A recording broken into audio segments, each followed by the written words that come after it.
Bonjour, c'est Jacques France. Je suis le parrain de ITV Célébrité Interviews.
Bonjour Michel Luciani, très heureux d'être reçu par vous dans votre ville de Metz.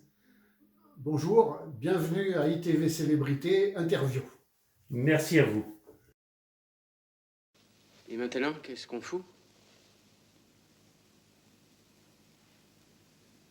C'est qu'on fout.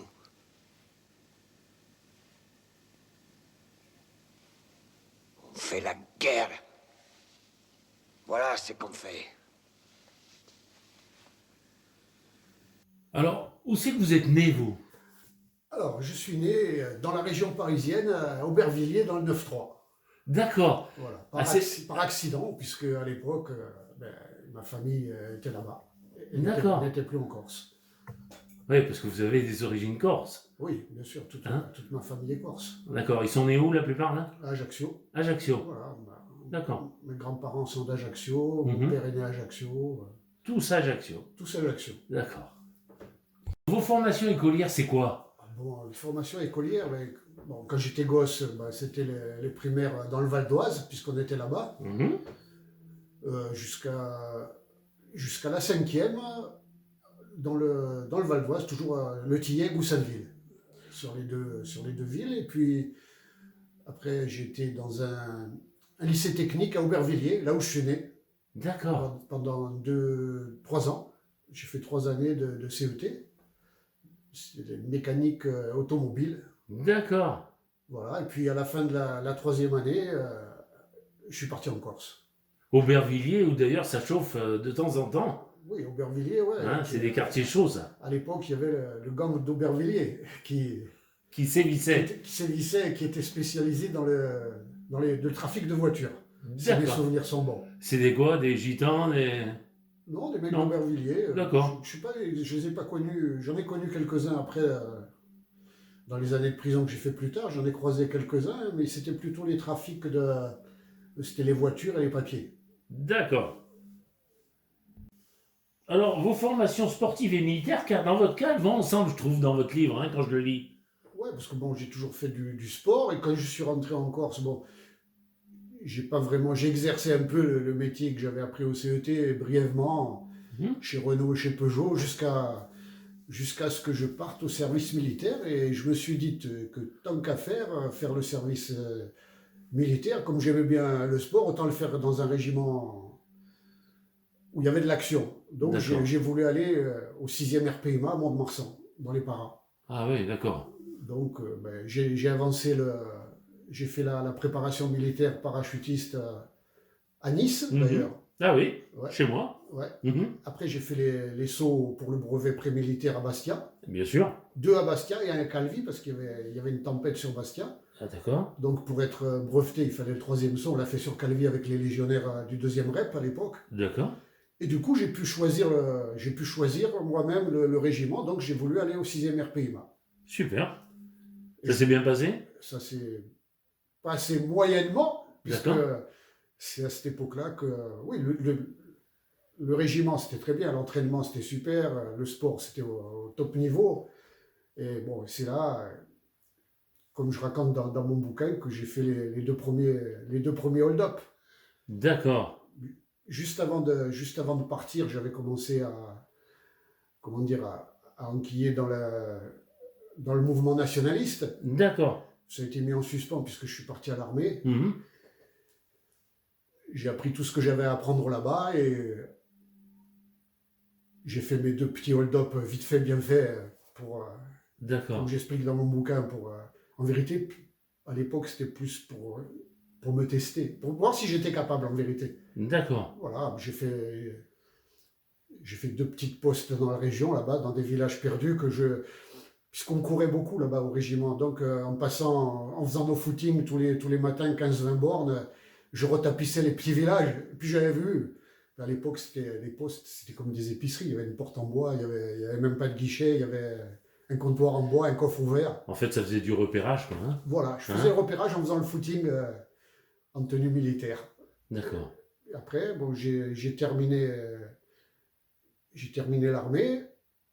Je suis rentré en Corse et là, je me suis consacré principalement au mouvement nationaliste. Voilà. Donc, Ajaccio, là, à l'arrivée? Ajaccio. D'accord. Ouais. Pas Bastia, pas... Non, moi, Ajaccio. D'ailleurs, pendant 4 ou 5 ans, je n'ai pratiquement plus rien fait dans le banditisme. Hein. J'étais uniquement militant.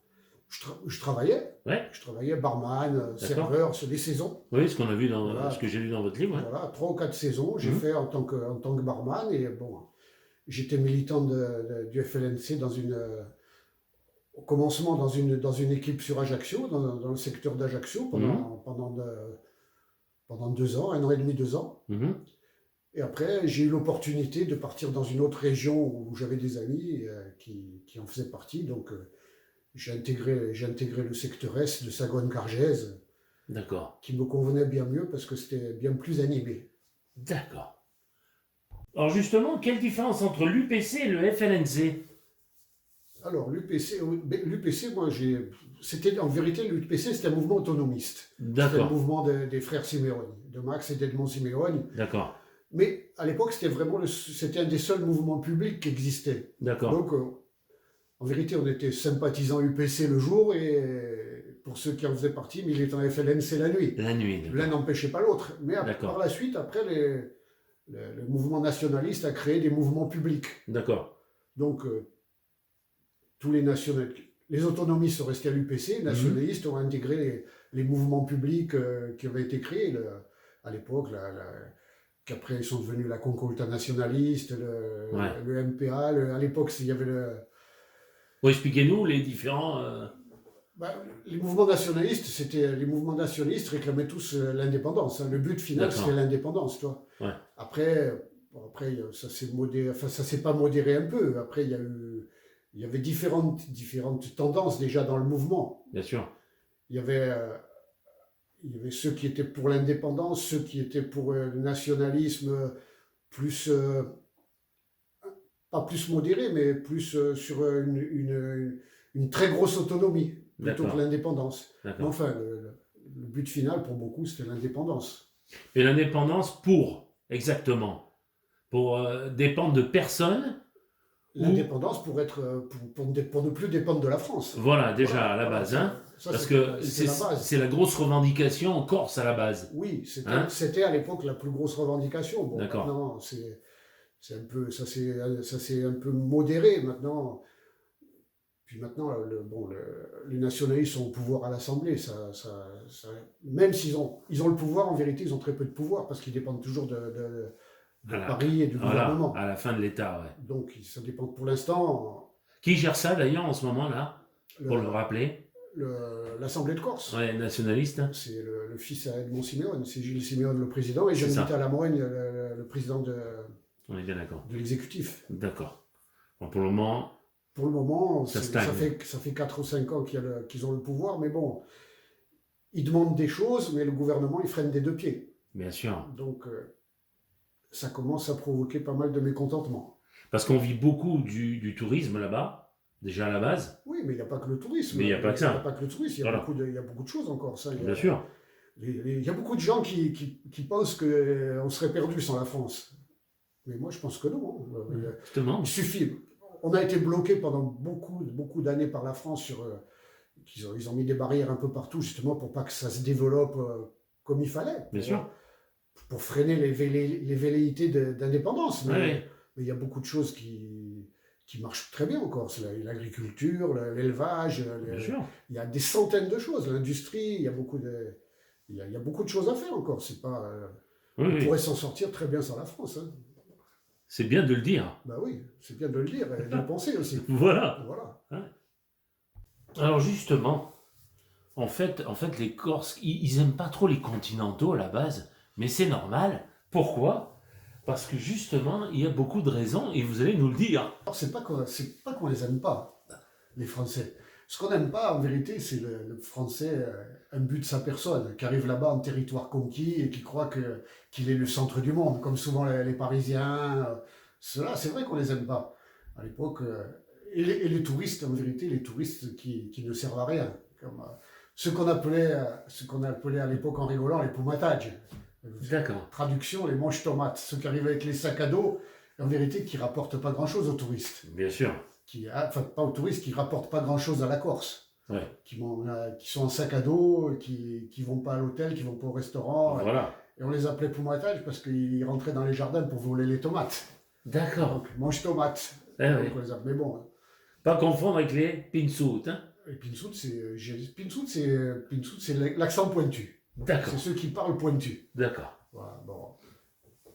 Mais bon, après, on n'a pas vraiment de haine contre eux. On les aime pas trop quand ils arrivent en terrain conquis. Mais sinon, la plupart du temps, les gens, ils sont bien accueillis en Corse. Hein. Non, mais moi, je connais, parce que je peux le dire, hein, j'y suis allé 8 ans d'affilée en Corse, en vacances, minimum un mois, et c'est vrai qu'on est toujours très bien reçu. Le Corse, il reçoit très bien les gens. L'hospitalité, c'est Voilà. sacré en Corse. Ça, c'est important chez eux. Et on reçoit toujours bien les gens. Mais après, ce qu'on n'aime pas, c'est les gens qui se la jouent, qui font... Bien sûr. Qui font les marioles, qui se croient supérieurs à... Évidemment. Voilà. Moi, j'ai entendu dans un bar à Porto Vecchio 2 Allemands qui étaient bourrés et qui disent « Ouais, les Corses, c'est tous des enculés » avec l'accent allemand. Bah, sûr, ils ont mal fini, je pense. Ah oui, il y a eu des problèmes. Voilà. Donc, c'est normal. Là, c'est de l'exagération. Mais en général, le Corse, faut le redire, il est très hospitalier, Bien sûr. très respectueux du vacancier, hein, sauf celui que vous nous avez dit avant, hein, le mange-tomate. Ouais. Mais on est toujours très bien reçu. D'ailleurs, moi, je vais faire un peu de publicité, j'ai toujours été très bien reçu à Ajaccio, à la plage de Tino Rossi, À Marinelle. à Marinelle. Ouais, Hein, quand j'allais là-bas, c'était super là-bas. c'est magnifique. C'était un bon coin. Ah ouais. Et d'ailleurs, il y a un magasin du footballeur aussi qui, je sais pas s'il a arrêté là. Olmeta. Olmeta. Non, je crois Il y est toujours. Hein. Ça fait un moment que j'ai pas fait attention, mais je pense D'accord. qu'il y est toujours son magasin. Au fait, vous êtes revenu, vous, là-bas? Oh, j'y étais il y a 4-5 mois. D'accord. Ouais, j'ai été faire un tour là-bas. Ouais. Vous avez revu de la famille? Hein. J'ai fait un peu le tour. J'y étais pour le livre, en plus, beaucoup, parce qu'ils demandaient à ce que je vienne. Évidemment, les évidemment. librairies, et donc j'ai été faire un tour là-bas. Il y a plein de gens qui vous connaissent, là. Ah oui, j'ai revu tous les amis, super. amis de l'époque. J'ai fait le tour de Bastia, Ajaccio, Calvi. Super. Non, je me suis régalé. C'était court, mais je me suis régalé. D'accord. Alors, qu'est-ce qu'on appelle les barbouzards? Ah, les barbouzards, c'est en vérité... Alias les barbouzes. Ouais, les Hein? barbouzes. En vérité, ceux qui travaillent en sous-main pour le gouvernement. En France, disons que c'était un peu le SAC. Et arrivé en Corse, c'était Francia, le mouvement Francia qui est apparu plus ou moins au grand jour à l'époque des événements de Bastilica Fesch. D'accord. Quand certains des membres de Francia, ils ont été arrêtés, ils ont été pris alors qu'ils allaient pour tuer un nationaliste, qu'ils allaient pour tuer Marcel Lorenzon à l'époque. Donc, ce qui veut dire qu'ils marchent quand même avec des politiques, ces gens-là. Voilà, avec les politiques Hein? de l'époque de droite. À l'époque, Voilà, c'était Charles Pasqua. À l'époque, ouais, c'était Charles Pasqua Hein? derrière le SAC. Voilà. En Corse, après, c'était plus dilué. Lui, Pasqua était peut-être loin de tout ça. Ouais, il donnait des Depuis ordres. Paris, mais après, bon, c'était les gens, certains qui étaient... celui qui avait été pris c'était un mec de la préfecture, c'était des gens en sous-main qui travaillent pour les gouvernements. C'est ça D'accord. qu'on appelait les barbouzes en Corse. Oui, et qui donnent des renseignements.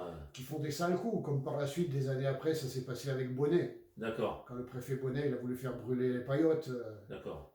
dans la fin des années 90. D'accord. C'est toujours ceux qui font le sale boulot pour le gouvernement, officieusement.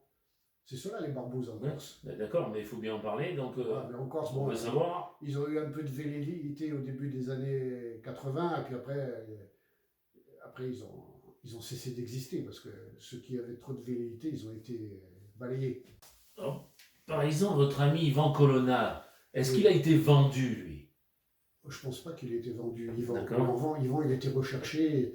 Ils ont remonté, ils ont mis 4 ans pour le trouver, mais il a été vendu par personne, je pense. Au contraire, Yvan, D'accord. il était aidé par des gens qui le soutenaient. Et il a toujours été aidé. Et puis, bon, c'est normal pour un mec qui se cache et qui est innocent.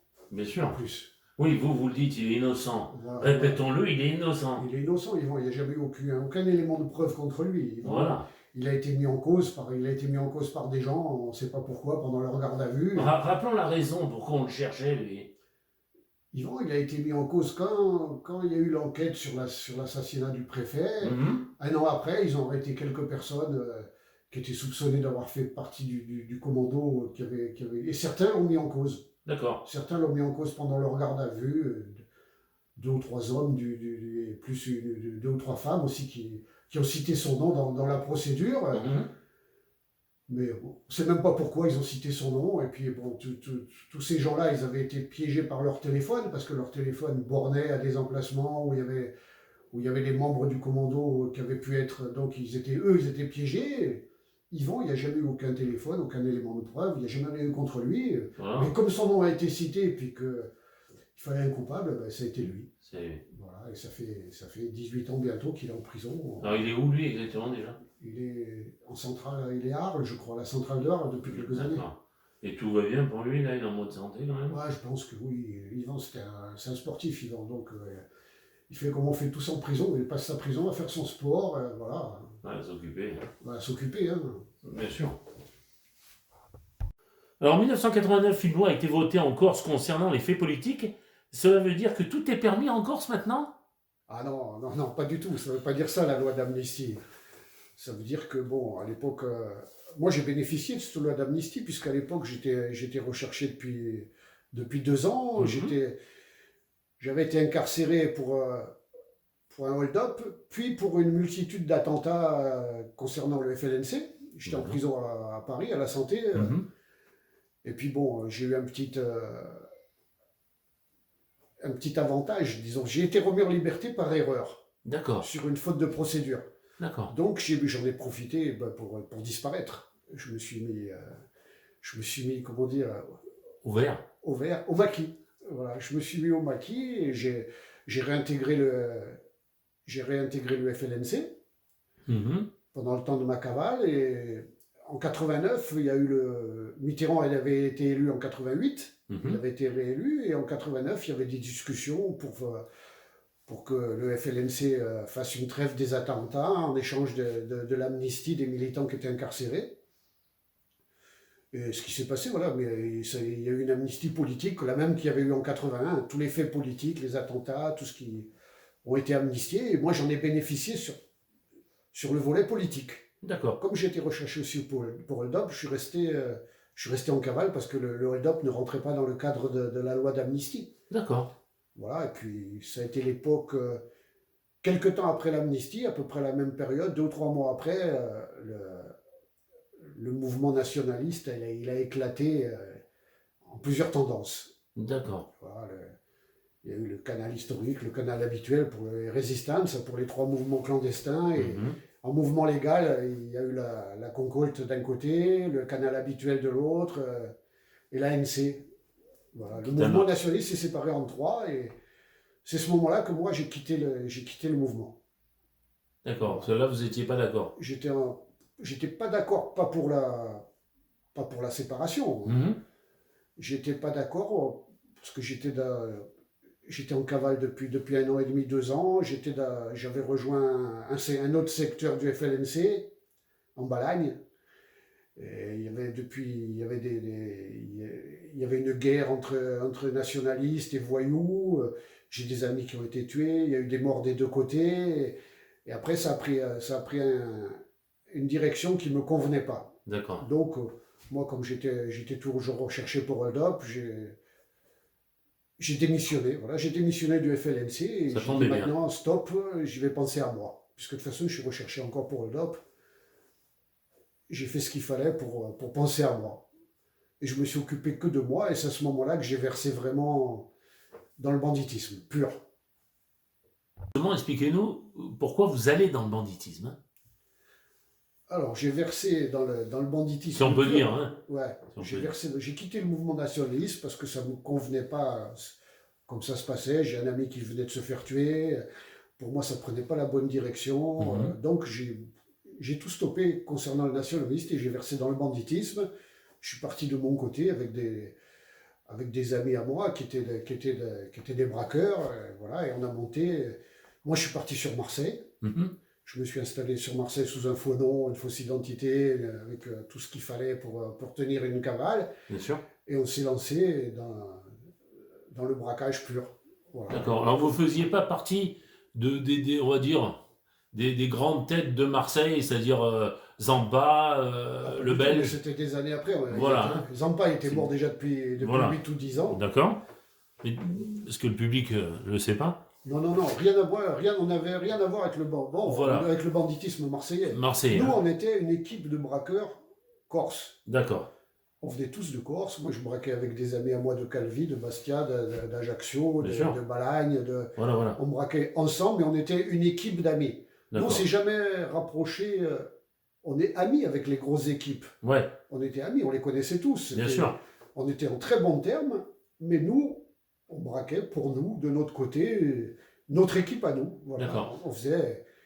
Donc rien à voir avec les Guérini, rien à voir avec tout ce monde-là. Non, mais les Guérini, c'était des années avant. Les Guérini, ils étaient déjà tous morts ou en prison. D'accord. Non, nous, c'était. On n'avait rien à voir avec les gens du milieu marseillais, on le connaissait, on avait des amis dedans, on est en bon terme avec tout le monde, que ce soit à Paris ou à Marseille, on avait tous des amis communs, donc on braquait des banques. On va y venir. Est-ce qu'ils vous craignaient, les Corses? Les Parisiens? Non. Non. Bon, il n'y a jamais eu de rivalité parce que les Corses et les Parisiens, ils ont braqué ensemble. Oui, bien sûr. Suivant les affaires à faire. D'accord. Il y avait une mixité, des fois avec des Parisiens, des fois avec des Niçois, avec des Lyonnais, avec des Marseillais. Les équipes, elles ont toujours été mixtes. Les Grenoblois aussi. Hein. Les Grenoblois, mais bon, beaucoup entre Paris et les Corses. D'accord. Il y a eu beaucoup d'affinités. Hein. Disons, on ne se jugeait pas par rapport à la nationalité ou c'était plutôt par rapport aux compétences. Non, mais il faut être franc, les Corses, ils font peur quand même. C'est une image, mais en attendant, ils sont quand même à la base de la French Connection aussi. Hein. Ça, c'est vrai. D'ailleurs, ça n'aurait jamais dû s'appeler la French Connection, mais la Corsica Connection, parce que c'était que des Corses en vérité, au départ. Au départ, c'était des Corses, la plupart. On est d'accord. J'ai encore vu, il n'y a pas longtemps, American Gangster avec Denzel Washington, et dedans, on en parle, la French Connection, justement. Donc, c'est marrant. Mais c'est pas que c'est marrant, c'est que, de toute façon, le Corse, il fait peur. Hein. Désolé. Oui, même... Peut-être toujours un peu. Alors on dit Marseille. Bon, c'est vrai que le Marseillais, le Corse, en général. À Marseille. Voilà, on allait le dire. Donc il n'y a pas tellement de soucis. Le milieu marseillais, c'était le milieu corse. C'était que des Corses dans le milieu marseillais. Voilà, on est bien d'accord. Voilà. Mais c'est vrai que le Corse, il a tendance un peu à. Dès qu'on parle Corse, on parle bombe, on parle attentat, les gens ont peur. Ouais, mais ils ont peur du Corse. Ouais, parce que le Corse a toujours été un peu virulent. Voilà. Il se défend, hein. Sanguin, voilà. on dirait. Sanguin. Voilà, sanguin. Mais bon, ça c'était avant, c'était les années 50, 60, 70. 80, après, ça a commencé. Oui, parce que donc là-bas, il y a plusieurs groupes. Hein. Il y a la Brise de Mer, il y a plusieurs groupes là-bas. Hein. Ouais, mais ça c'est. En vérité, la Brise de Mer, c'était une équipe de Bastia. Voilà. Après, il y avait Ils ont eu beaucoup de réussite dans leur hold-up, ils ont pris... Voilà, mais il y a eu beaucoup... En Corse, il y avait vraiment beaucoup d'équipes de braqueurs. À l'époque, je me rappelle, à mon époque à moi, dans les années 80-90, il y avait au moins 30 équipes qui braquaient à Ajaccio. D'accord. Des équipes de 2, 3, 4. Ouais. Il y en avait autant à Bastia, c'était pas toute la Brise de Mer à Bastia. Il y avait des équipes de braqueurs. Seulement, comme ils étaient de Bastia, des fois, on les affiliait à la Brise de Mer. C'est ça. Un jour, sur une arrestation... Moi, quand je suis tombé pour la première série de braquages sur Paris, la région parisienne, le même jour, il y a eu un amalgame. D'accord. le même jour où nous, on tombe à Paris, Mhm. il y a une équipe de braqueurs qui tombe à Marseille. Mhm. Et en vérité, ils ont fait un amalgame entre nous. On est apparu dans le même article du journal en disant un gang des postiches démantelé, une partie de l'équipe tombe à Marseille, l'autre à Paris. En vérité, on ne se connaissait pas. On D'accord. s'est connus en prison après. Voilà. Et comme eux étaient de Bastia, Mhm. ils ont fait l'amalgame avec nous. Ils ont fait un gang lié à la brise de mer. Alors que ni eux, ni nous, on avait quoi que ce soit à voir avec la brise. Voilà. Eux seulement, eux étaient de Bastia, donc les journalistes, des fois, ils font vite. Hein. Ils voient Bastia, c'est la Eh oui. brise. Alors qu'à Bastia, il y avait des équipes à tout va qui braquaient. Hein. Il n'y avait pas que la brise. Hein. Bien sûr. Donc, mais bon, après, on a toujours été En très bonne entente. en bonne entente. Moi, j'en ai connu certains de la brise en prison. Après, c'est devenu des amis de prison, mais on n'a jamais rien eu en commun. Puis il n'y a pas comment dire, il y a pas de jalousie, il n'y a pas de truc. Chacun braque de son côté. Personne. Il y a de la place pour tout le monde. Voilà. Nous, on ne s'est jamais lancé dans les trucs de machines à sous, de boîtes de nuit, de trucs. Nous, on braquait des banques. Hein. Voilà. Voilà, on Ça a braquait rien à pour voir. nous, et puis on prenait tout notre argent, et ça s'arrêtait là. On n'avait Ouais, pas bah, de territoire. voilà. Nous, on n'est jamais rentré dans le cadre des guerres de territoire, Oui, oui. de guerre des boîtes, Puis de même, machines alors, à sous, de quoi que ce soit. À la rigueur, vous étiez au courant, vous n'aviez pas à mettre les pieds à tel endroit, bon voilà. Voilà, mais bon, ça ne nous intéressait pas. Voilà. Voilà. Alors justement, quand on parle de règlement de compte, c'est soit il y a un problème d'argent, soit il y a un problème de mésentente. Quand un ponte ou un sous-ponte se fait flinguer. Non, c'est un Dans la problème- mafia. C'est toujours souvent des problèmes de. C'est pas d'argent en vérité, c'est de territoire. Voilà. C'est de. Mais le territoire. Des équipes veulent toujours s'agrandir. Voilà, c'est ça, j'allais dire. Alors, il y a eu des règlements pour prendre des affaires, pour prendre des boîtes de nuit, pour prendre des secteurs de machines à sous. C'est Là, ça. il y a des règlements de compte. Après, pour de l'argent, non. Parce Non. que quand on touche de l'argent sur un braquage, C'est divisé, et puis on voilà. le touche. Nous, quand on braquait, si on braquait, on a déjà braqué à 5, à 6. Ouais, ouais.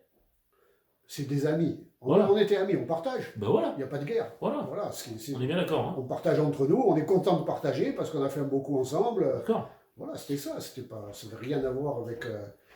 Après, dans les guerres d'équipe, c'est toujours pour le territoire, pour des emplacements de machines à sous. C'est ça.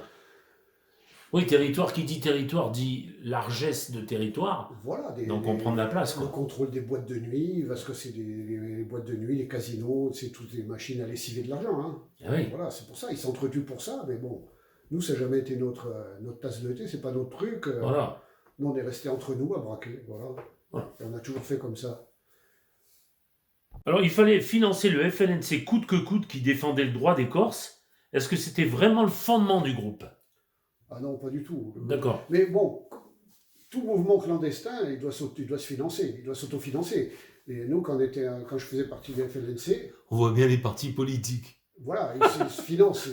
Oui, comment? Mais un mouvement clandestin, nous en Corse, le financement du mouvement, c'est l'impôt révolutionnaire. D'accord. Voilà, mais l'impôt révolutionnaire, il allait au mouvement. Moi, à l'époque où j'étais militant FLNC, toutes les récupérations d'argent auxquelles j'ai pu participer d'impôt révolutionnaire, ça allait au mouvement, ça allait pas aux militants. Hein. Nous, zéro, il rentrait pour nous. Nous, c'était ce qu'on faisait, c'était du racket. Un impôt révolutionnaire, c'est du racket. Un camp de vacances, un commerçant, voilà, on passait les voir, on disait, il faut que tu participes à l'effort de lutte. Voilà, suivant l'importance de l'affaire, tu vas donner ça par an, ou tant par an. Voilà, le mec, il était d'accord, la plupart étaient d'accord. Hein. Et la plupart, il y en a même beaucoup qui voulaient donner sans même. Je suis tombé sur certains, moi, qui m'ont dit, mais ça fait longtemps que vous auriez dû passer me voir. Moi, j'ai toujours voulu participer à financer. Or, quelque part, c'est pas du racket, c'est quelque part aussi aider que la Corse Voilà, tourne bien. Il y avait des gens, ils aidaient, parce que l'argent de l'impôt révolutionnaire, ça servait pour l'achat des armes, pour les planques, pour pour les gens qui étaient recherchés, qui avaient besoin de vivre, de manger. Bien sûr. Ça servait pour les prisonniers, ceux qui étaient en prison. Il fallait aider ceux qui étaient en prison, il fallait qu'ils aient des mandats, il fallait Bien payer sûr. les avocats.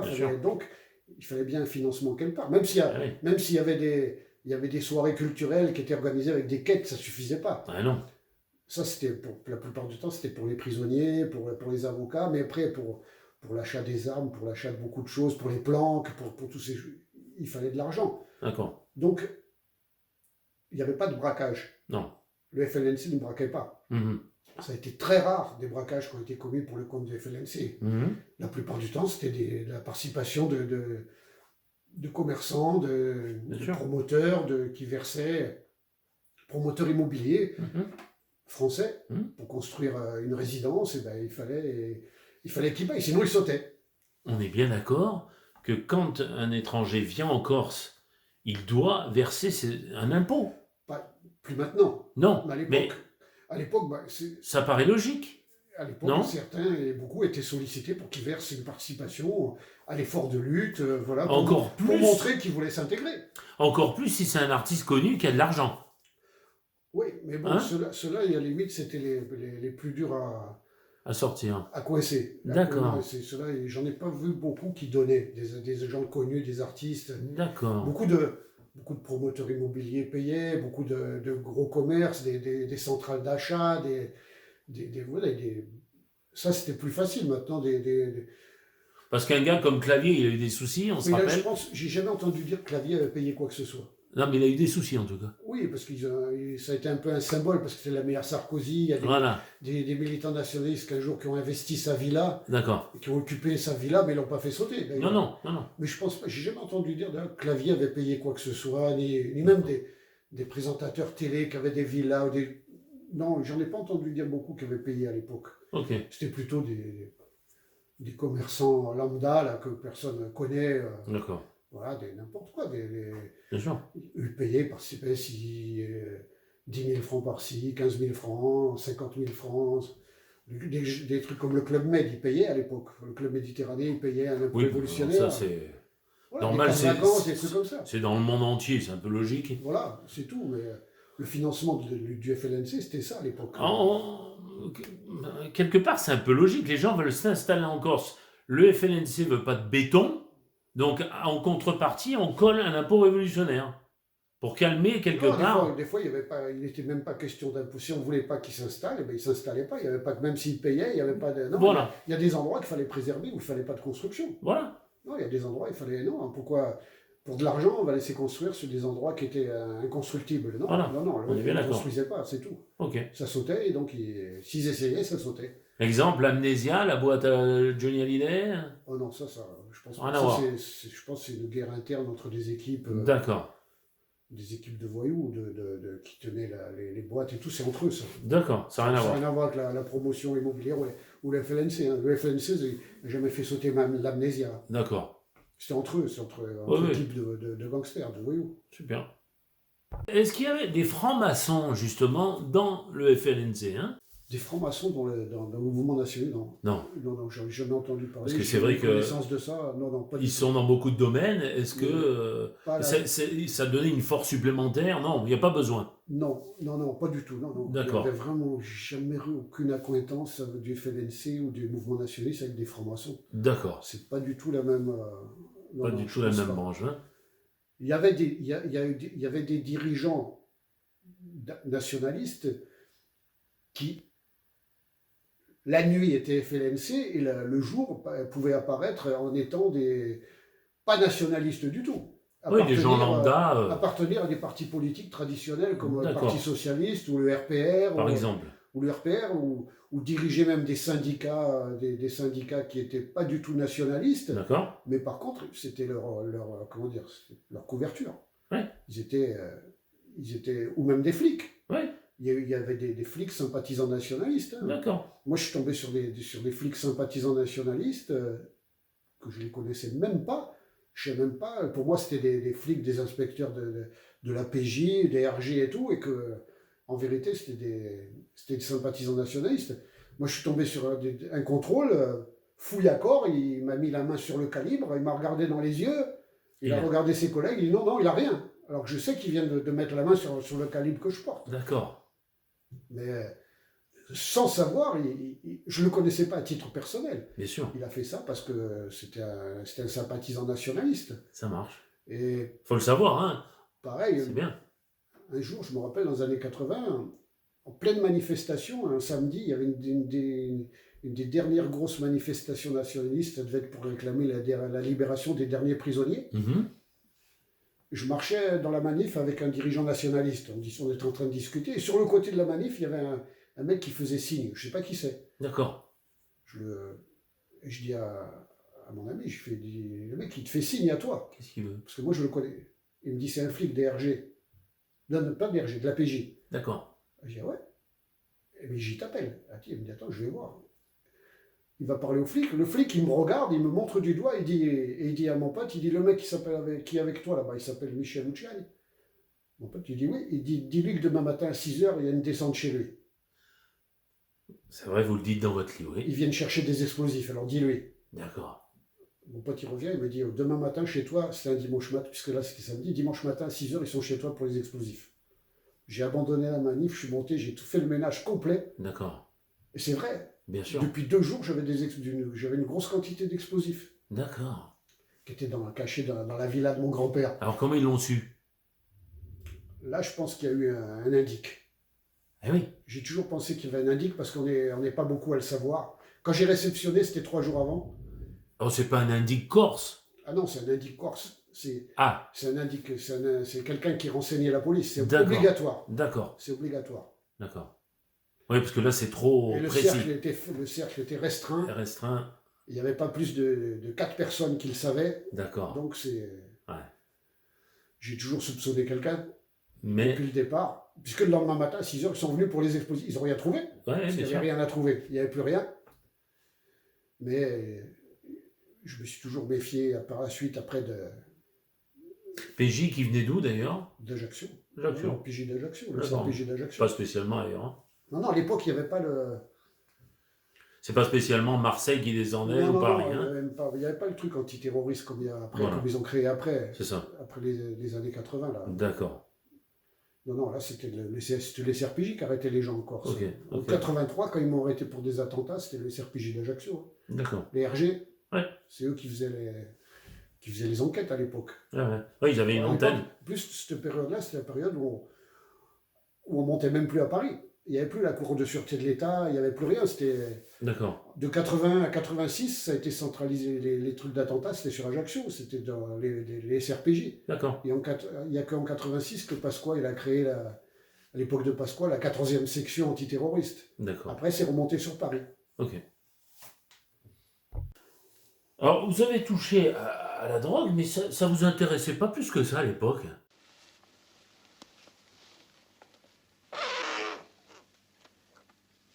Oh, Tony.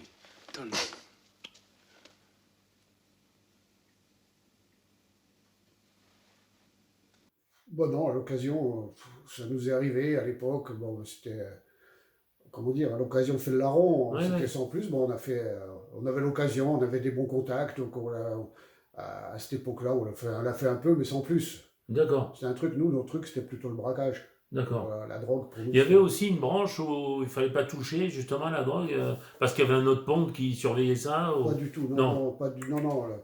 Et puis,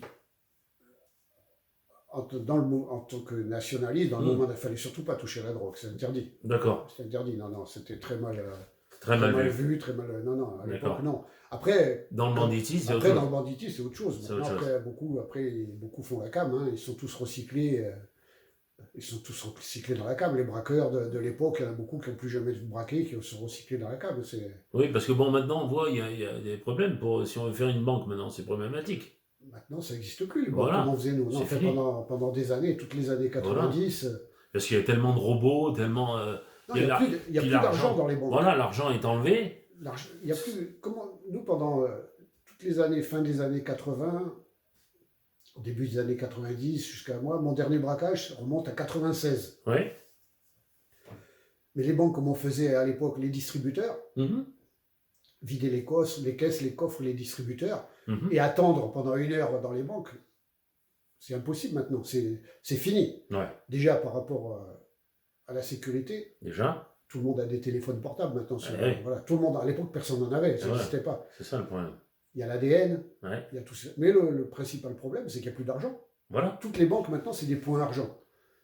Maintenant, même si c'est ma banque à moi, que je veux retirer 3 000 euros, il faut que je les réclame 3 jours avant qu'ils les préparent. Bien sûr. Qu'ils les préparent. Et si je veux retirer même ne serait-ce que 1 000 euros, ils me font une carte de retrait pour aller au distributeur. Bien sûr. Et les banques n'ont plus les clés des distributeurs. Les distributeurs sont remplis uniquement par les convoyeurs de fonds qui passent. Qui viennent de se faire braquer il n'y a pas longtemps. Ils venaient rechercher l'argent, ils se sont fait braquer là. Hein. Ouais, mais là encore, c'est autre chose. Ouais. Avant, les convoyeurs de fonds, ils amenaient l'argent dans des sacoches Voilà, qui n'étaient pas sécurisées. bien sûr. Maintenant, c'est des boîtiers électroniques qui, Voilà. en cas d'attaque, désintègrent les billets immédiatement. Alors, Ils ont un laps de temps entre le camion et la banque pour le rebrancher sur le système pour pas que... ouais, donc, Et maintenant, quand ça pète à l'intérieur de ça, les billets, il n'y en a plus aucun qui est récupérable. Hein. C'est de la bouillie noire. Hein. C'est plus... d'accord, Avant, c'était des billets tachés. bien sûr. Puisqu'à l'époque, il y a même eu, comment ils les avaient appelés, le gang des souris vertes. Les braqueurs qui étaient vers Lyon, là-bas, dans la région là-bas, qui avaient trouvé le moyen de laver les billets. Ah oui. À l'époque, les sacoches explosaient, ils étaient D'accord. tachés d'encre, mais eux, ils avaient trouvé le moyen de les laver. D'accord. Parce quand ils prenaient les cassettes piégées, ils les remplissaient d'huile.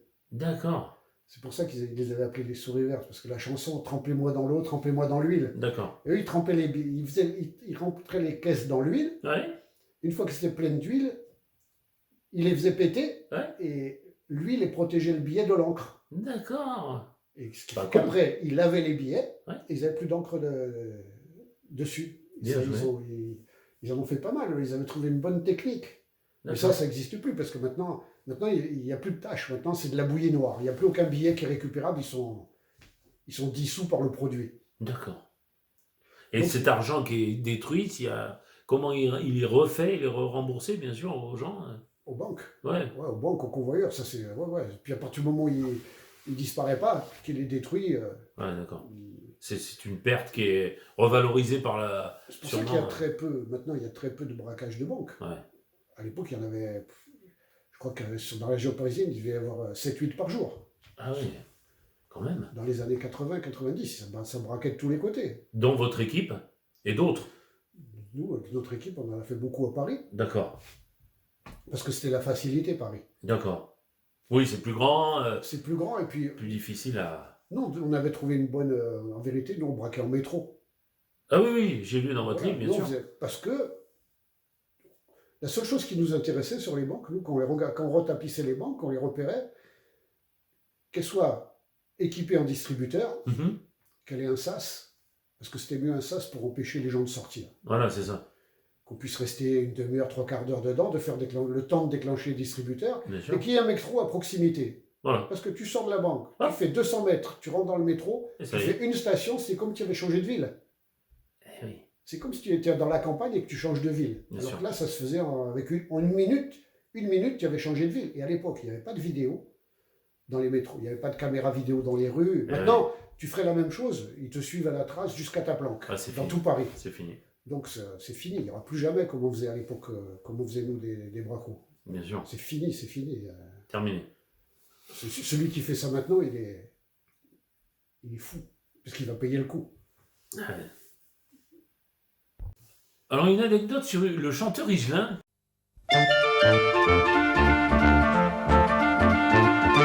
Tombé du ciel. Que j'ai trouvé rigolote dans le livre. Ouais, j'en parle ouais, c'était vraiment une connerie, une petite connerie. C'était l'époque où j'étais en cavale à Calvi, et c'est tombé 2 ou 3 jours après qu'un de mes amis il a été tué. Il est D'accord. assassiné sur le port de Calvi. D'accord. Donc on ne savait pas d'où ça venait, on était très méfiants. Bien sûr. Et le week-end, on va à la boîte de nuit de Calvi, à l'Acapulco. Mhm. On sort vers 4 h du matin, j'étais avec un ami, bon, on était armés, puisqu'on avait un ami qui s'était fait tuer 2 jours avant. Ah ouais, donc. Et on sort du parking, la boîte elle est fermée à 4-5 h du matin, et le parking est désert. Au moment où on sort sur le parking, il y a une voiture qui démarre tout feu éteint, du fond du parking, D'accord. et qui nous vient dessus, puisque nous on se dirigeait vers la sortie. Ah oui. Donc en vérité, il se dirigeait lui aussi vers la sortie, mais pour nous, il nous vient dessus. Ah oui. Comme il n'allume pas les phares, on est sur le qui-vive et on dégaine les armes et on Prêt à ne tirer. sait pas ce qui arrive sur nous. Bien sûr. Et au dernier moment, parce que franchement, on était prêt à tirer, et mon pote qui est avec moi, il reconnaît la tête, et c'était Higelin. Oh là là. Et c'était Higelin, et il était au fond du parking avec une nana dans la voiture, je sais pas. Il était en train de se faire peut-être une gâterie. Ouais, il se faisait peut-être faire une gâterie Voilà, c'est ça. ou autre chose. ou n'importe, je sais pas ce qu'il faisait au fond du parking, mais Bien sûr. et mon pote l'a reconnu au dernier moment, il dit non, déconne pas, c'est Higelin. Et lui, Donc, là. du coup, lui, même pas, il nous a même pas vus. Il a pas, pour lui, il était dans son délire avec sa nana. Avec, oui, du coup, mais en attendant, il aurait pu se prendre de ah bastos. ouais, parce que si mon pote le reconnaît pas, on sait pas. Un mec, Oui. attends, 2 jours avant, mon ami se fait tuer. Oui, c'est normal. Et là, une voiture dans le noir qui nous fonce dessus, tout phare éteint, qui vient droit sur nous, sans rien faire, sans rien. Ouais, même la femme, elle a même pas fait gaffe. Non, c'était Il vraiment... rigolait. Parce que nous, on allait vers la sortie du parking, et lui Bien aussi, sûr. on allait récupérer notre voiture, et lui, il venait vers la sortie, mais il arrive sur nous sans phare. On a manqué on a manqué le criblé de balles pour rien, le pauvre. C'est clair. Et le pire, c'est qu'il l'a jamais su. Ah oui, il a Non, pas... parce que Il a pas fait gaffe. il est passé, Tranquille. il nous a regardé au moment de passer, voilà. Là, on a bien vu. Moi, après, j'ai bien vu que c'était lui. Ah ouais. Parce qu'il était souvent à Calvi, lui, Higelin. Il était... Oui, puis ses toujours- cheveux, là. Voilà, il était toujours à Calvi dans les boîtes, chez son ami qui avait le cabaret. Ouais, donc... Non, c'était un habitué de Calvi. Ouais. Super. Petite histoire rocambolesque avec Jen Manson et Richard Berry, qui est dans la tourmente en ce moment d'ailleurs, mais ça n'a rien à voir, hein.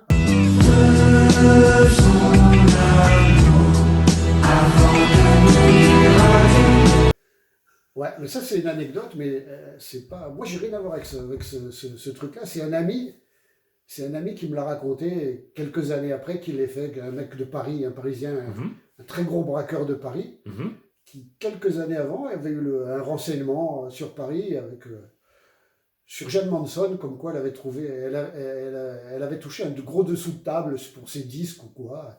Puis ils ont décidé de la braquer chez elle, quand elle rentrait chez elle, dans son portail, et de lui faire son coffre-fort. D'accord.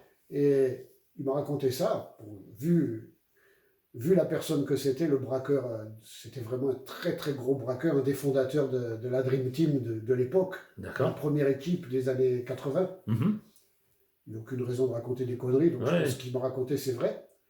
Ils étaient 3, ils l'ont braqué dans le portail, et quand il rentrait le soir, elle est arrivée avec Richard Berry. D'accord. Ils rentraient dans le portail. Parce qu'à l'époque, ils étaient ensemble. Ils hein. étaient ensemble, donc Bien sûr. ils sont rentrés ensemble. Et ils les ont braqués, donc dès qu'ils ont franchi le portail, ils les ont braqués pour monter à l'appartement. Et Richard Berry m'a dit qu'il a voulu faire, il paraît qu'il a voulu faire le cow-boy. Il a voulu faire le héros, il s'est mis en position de karaté pour se défendre. Bon, ils l'ont balayé, ils lui ont mis un coup de crosse, ils l'ont assommé, ils les ont pris en poids, ils les ont montés dans l'appartement, ils les ont attachés. D'accord. Et ils ont pris le coffre, je crois que je ne sais plus combien ils avaient pris. Il me semble qu'il m'avait dit 80 bâtons, je crois, de l'époque, D'accord. qui étaient dans le coffre. Et moi, je lui avais dit en rigolant, j'ai dit, oh, tu n'as pas fait chanter, tu n'as pas fait à l'époque son tube à Jeanne Manson, c'était Faisons l'amour avant de nous dire adieu. Il m'a dit, sûr, comme tu es déconneur, je suis sûr que tu l'as fait chanter ça avant de partir. Il a rigolé, il me dit, on lui avait demandé, il m'a dit. D'accord. Ouais, une petite anecdote. Ça va, il m'avait raconté ça, c'était rigolo, donc j'en ai parlé. Mais bien C'est sûr. vieux, ça remonte dans les début des années 80, je crois. Oui, bien sûr. Alors, vous repartez au braco une deuxième fois et là, vous retombez. Alors oui, effectivement, j'étais tombé dans la première série de braco, j'ai été arrêté en 90, où j'ai été condamné à 8 ans, au bout de 3 ans de préventive. D'accord. J'ai été condamné à 8 ans, plus une confusion de peine avec la peine pour laquelle j'étais resté en cavale en Corse. D'accord. Ils ont confusionné 8 ans et 4 ans. J'ai fait à peu près 5 ans de prison et j'ai été libéré. J'avais été écroué à la santé pendant 3 ans, et après je suis descendu dans le sud sur Draguignan. J'ai été libéré de là-bas, et j'ai remis le couvert aussitôt. Donc 10 jours après ma sortie, j'ai recommencé à braquer. Alors qu'est-ce qui fait qu'on rebraque? C'est parce qu'on est... C'est pas... J'ai besoin. Voilà. Ouais, il y a un besoin d'argent aussi continuel. J'avais un besoin. Je venais de sortir de prison, j'avais plus rien. Ouais. J'avais plus rien, donc je suis retourné au braco. 10 jours après. Mais c'est l'adrénaline aussi. Il y avait, on aimait ça. C'est ça. On aimait ça. Il y a le besoin et l'adrénaline. C'est ça, hein. Mais je me suis dit, comme je venais d'être pris en France, je vais essayer autre chose. D'accord. Donc je suis parti. Un pote à moi qui était au Caire, on est parti à 2, on est parti en Hollande. Ah, ça c'est autre chose. On a essayé de braquer en Hollande, mais On venait de sortir, on était, à part des armes, on avait 2 armes, 2 grenades, des postiches, on n'avait rien de bien concret. Donc on est parti à l'arrache, et puis bon, ça s'est pas trop bien passé, c'était compliqué, on n'avait pas de logistique sur place, donc on a raté. On l'a fait, mais on a raté, on n'a pas pris un franc, on a été obligé de partir en catastrophe. D'accord. On s'est rabattu sur la Belgique, Belgique pareil, toujours sans logistique. Et finalement, on s'est rabattu sur Paris, que je connaissais bien. On est arrivé, bon, au bout de 4-5 jours de galère, on est arrivé sur Paris, on n'avait plus rien, plus un franc, on n'a même plus de quoi payer les billets de retour à l'époque. Ah oui. Donc j'étais réinstallé sur Marseille, moi. Ah oui. Donc on a fait une banque le matin, vite fait, bon, dans l'urgence, pour prendre le nécessaire vital, D'accord. et on a refait une plus belle l'après-midi. D'accord. On a doublé, on s'est pris une quarantaine de bâtons, Ouais. 40 bâtons anciens de Mhm. l'époque. Mhm. On a assuré les arrières, et on est reparti, on est redescendu chacun chez soi, et on a redémarré. D'accord. Et après, bon, Après, combien de prisons ajoutées donc? après j'ai pris, là, je venais de sortir des 8 ans, là. 8 ans quand même. Je venais de sortir, j'avais fait 5 ans plein. Ah ouais, ouais. J'avais fait 5 ans plein, donc là je suis reparti, on a redémarré comme ça. Suite à ça, quelques jours après, j'ai récupéré un ami à moi qui était en cavale depuis l'année d'avant, Mhm. un Parisien. Mhm. Et on a remis le couvert ensemble, on s'est mis à braquer ensemble. D'accord. On a fait quelques belles affaires. Ouais. Lui, il a été arrêté, malheureusement, au bout de 4-5 mois. Il était recherché pour ses bracos, des bras qu'il avait fait à lui, Ouais. de son côté, avant que je le récupère. Mhm. Et Mais vous, non? moi, non, moi je suis pas sûr. Mais bon, son arrestation m'a mis quand même les flics dessus. Mais D'accord. ils ont mis presque un an à me remonter. D'accord. Mais ils ont eu un indice au départ, mais ils ne savaient pas, donc ils ont enquêté, et ils ont mis quelques mois à me remonter. D'accord. Ça, c'est quelle année, ça? C'est en 95. D'accord. Suite à ça, vu qu'il a été arrêté, on a reconstitué une équipe avec des Corses, D'accord. des amis à moi qui braquaient avant avec moi. On a Mhm. recommencé à braquer un peu partout, Mhm. en Savoie, en Bretagne, un peu partout. Mhm. Et là, c'est la période où les flics, à cause de l'arrestation de mon ami, ils ont réussi à me remonter un peu. D'accord. Donc ils se sont mis en surveillance sur moi. D'accord. Et seulement, il y a eu l'époque 95-96, c'est l'époque où le gouvernement négociait avec le FLNC en Corse. Ah. Et je l'ai su après, en vérité, comme j'ai toujours gardé pour eux l'étiquette FLNC, ils ont cru pendant un moment que je braquais pour le compte du FLNC. Alors que c'était totalement faux. J'avais plus rien à voir depuis des années, depuis Ouais. 6 ans en arrière que j'avais quitté le mouvement, j'avais plus rien à voir. D'accord. Mais dans le truc qu'ils avaient, du coup, ils se sont mis en suspens sur moi. Ils ont laissé faire. Parce qu'il y avait des négociations en Corse entre le gouvernement et le FLNC. Pour pas compromettre la trêve en arrêtant des militants. Mais en 2-3 mois, ils ont vu qu'en vérité, on ne braquait pas pour le FLNC, on braquait pour nous. Voilà. Donc là, ils ont dit, on va se remettre sur eux. Ouais, ça a mis la puce à Là, l'oreille. ils se sont remis à fond sur nous. D'accord. Et en mars 96, donc au bout de ça faisait peut-être que 16 ou 18 mois que j'étais sorti Ouais. de la première peine, ils nous ont fait un flagrant délit sur une banque à Digne-les-Bains. Ah là là. Et là, la coïncidence fait qu'ils m'arrêtent à moi, mais ils arrêtent 2 personnes avec moi sur ce braquage qui n'avaient pas braqué de toute l'année avec moi. C'était le premier braquage, c'était des gros braqueurs aussi, mais c'était le premier braquage sur lequel ils remontaient. Ouais, ouais. Ils n'ont pas eu de chance. Pas de chance pour eux, ils Pas ont de été chance, arrêtés ouais. avec moi, et en même temps, ils arrêtent encore des autres personnes en Corse qui avaient braqué sur l'année avec moi. D'accord. Et là, patatras, Tout le monde tombe. tout le monde tombe, Ouais. et moi, je me retrouve. Le problème, c'est que je me retrouve inculpé sur des braquages de partout. Ah ouais, c'est ça. Et à l'époque, la première affaire, j'avais des braquages que sur Paris, Eh oui. donc un seul juge. Mais là, je me retrouve avec des braquages à Strasbourg, en Bretagne, en Haute-Savoie, à Marseille. Donc tout ça, ça partout. s'additionne. Hein. Et aucun juge n'a voulu se dessaisir. Ah. chaque juge voulait garder son dossier. D'habitude, il y a toujours un juge qui se dessaisit au profit d'un autre. D'accord. Et au final, ils ont voulu faire tellement, en vérité, ils ont voulu tellement m'accrocher et m'enfiler sur le dos qu'au final, ça s'est retourné contre eux.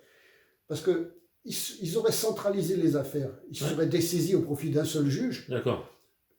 J'aurais peut-être pris 15 ans. C'est ça. Une peine de 15 ans, parce que bon, il y avait, je crois, 7. Ils ont réussi au final à nous accrocher pour 7. Cette banque. 7 bracons. J'aurais peut-être pris une cour d'assises, aller en récidive, j'aurais pris 15 ans. Il n'y avait pas de violence, c'était des bracons normaux, pas de violence, pas de trucs, pas de coups de feu. Bien sûr. Mais là, comme chaque juge, ils m'ont fait passer 6 fois en procès. Ah oui, Donc, premier procès, 12 ans. Deuxième procès, 12 ans. Troisième, 10 ans. 8 ans. 7 ans. 3 ans sur une correctionnelle qu'ils ont rajouté. D'accord. Et je me retrouve avec un cumul de peines, tout ajouté, je monte à 52 ans. Oh là là. Donc, rentré en 96, libérable en 2048. Ouais. Et la dernière cour d'assises, qu'on pensait qui allait être la plus dure, où il y avait les plus gros procès, au final, elle a été à notre avantage, puisque le procès, il durait 15 jours, matin et après-midi. Première semaine, c'était très tendu. Et deuxième semaine, ils se sont rendus compte qu'en vérité, on était des braqueurs, ouais, mais gentils. Ouais, pas de violence, pas de coup de feu. C'est vrai qu'il y avait des prises d'otages, des séquestrations dans des banques, des trucs. Mais on n'avait tué personne. Ah ouais. Pas de coups, pas de violence, pas de trucs comme ça. Et on s'est dit, on pose la confusion. D'accord. Vu que moi, je suis déjà à 44 ans, ils vont me rajouter une peine. Il faut que En plus, c'était des nouvelles lois. Oui, bien sûr. La nouvelle loi qui était passée, c'était cumul idéal de peine. Toutes les peines supérieures ramenées à 30 ans. Mettons, moi, j'étais à 44, je devais être... Quoi qu'il arrive, quelle que soit la peine que je prenne, j'allais être ramené à 30 ans automatiquement. D'accord. Mais 30 ans, c'est beaucoup pour des braquages sans violence. Ah oui. Donc, on a tenté la confusion à la cour d'assises directe. D'accord. Plutôt que d'attendre et la demander après, parce que si on l'avait demandé après, on aurait eu 30 ans. C'était fini. Là, on a fait poser la question au juré. Donc, les avocats, ils ont abandonné la plaidoirie sur les faits et ils ont plaidé que sur les confusions, en disant, regardez, est-ce que les faits qu'ils ont commis méritent 30 ans de prison? Si vous ne leur donnez pas la confusion, ils auront 30 ans. Eh oui. Donc, condamnez-les, mais donnez... Et le truc, c'est qu'on niait. On niait les faits. Mais quand on nie les faits, on ne peut pas demander la confusion. D'accord. Donc, on était 3 dans le box. On a avoué chacun un hold-up différent. D'accord. Il y en a un qui a avoué un hold-up en Allemagne, l'autre au Luxembourg, moi à Strasbourg. Etc. Et du fait d'avouer, on ne demande plus l'acquittement. On demande la confusion. D'accord. Donc, on a plaidé dans ce sens-là. On s'est bien défendu, on a bien, et puis les jurés, ils ont prononcé la confusion totale de toutes mes peines. Donc dans la journée, j'ai eu 40 ans de confusion. Je suis passé de 52, ils m'ont rajouté 44 plus 8, 52. 52 ramené à 12 dans la même journée. Ah bah Léon. Et sur les 12, je l'ai fait 7 ans et demi. D'accord. J'ai fini à la centrale de Arles. On vous enlevait des années si vous vous comportiez bien? Ah oui, après il y a le jeu des remises de peine qu'il y avait à l'époque. Voilà.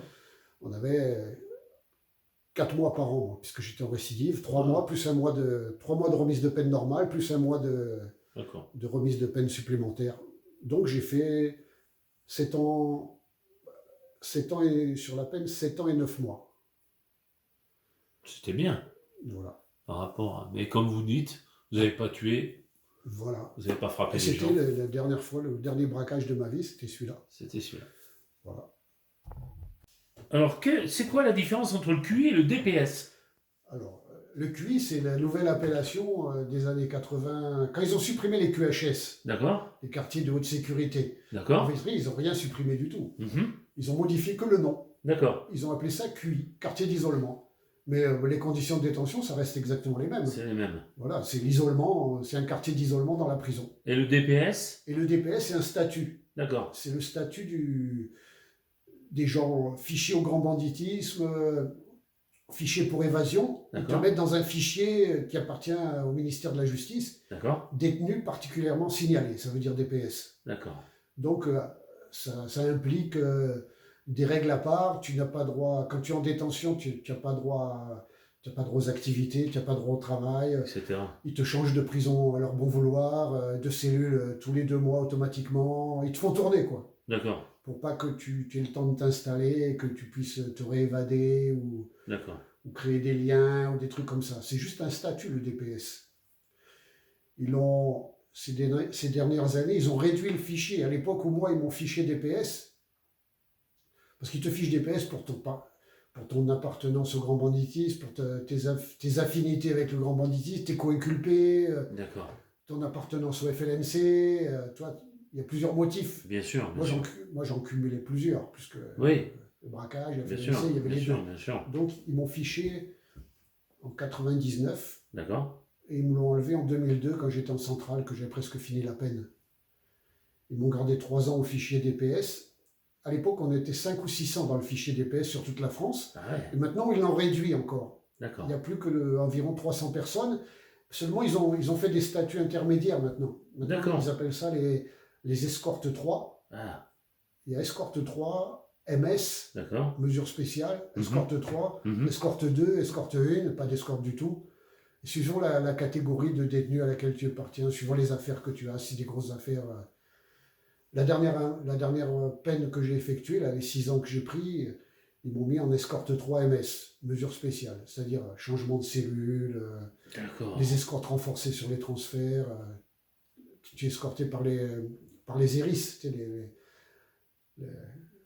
les cagoulés de la pénitentiaire, là. D'accord. Quand tu extrais pour aller voir le juge à l'hôpital. D'accord. D'accord. S'ils veulent, ils te mettent à l'isolement. Voilà, ils te font. C'est juste un statut dans la prison, un statut interne à la prison. D'accord. Alors, ce qui m'a frappé dans vos différents procès, c'est que les juges et les jurés compatissent à chaque fois. Je trouve qu'ils vous trouvent gentils, des gentils bandits, Ben voilà, si on mais veut dire. Hein. ça, c'est vrai parce que, en vérité, on était des braqueurs, mais on braquait proprement. Voilà. C'est-à-dire sans violence, pas de violence excessive, pas de coups, pas de coups de crosse. On était polis, gentils, et surtout, on rigolait même sur des braquages. Voilà. Et il s'est trouvé que devant les cours d'assises, certains employés de banque, directeurs ou clients, Mhm. ils sont venus témoigner. Ils ont été cités comme témoins, Bien et sûr. ils ont expliqué le déroulement des faits.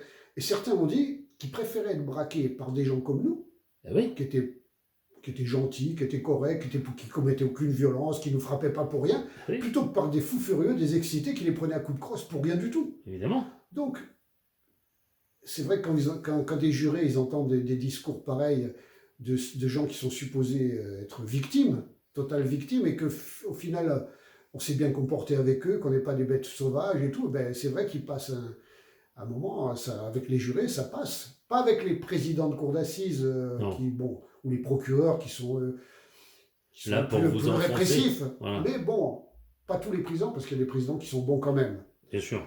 Mais avec les jurés, comment dire, ça adoucit l'image qu'ils peuvent avoir de. Puis après, après nous, en cour d'assises, on s'exprimait bien, on parlait bien, on s'énervait pas, on parlait proprement, on se défendait bien, Voilà. sans excès.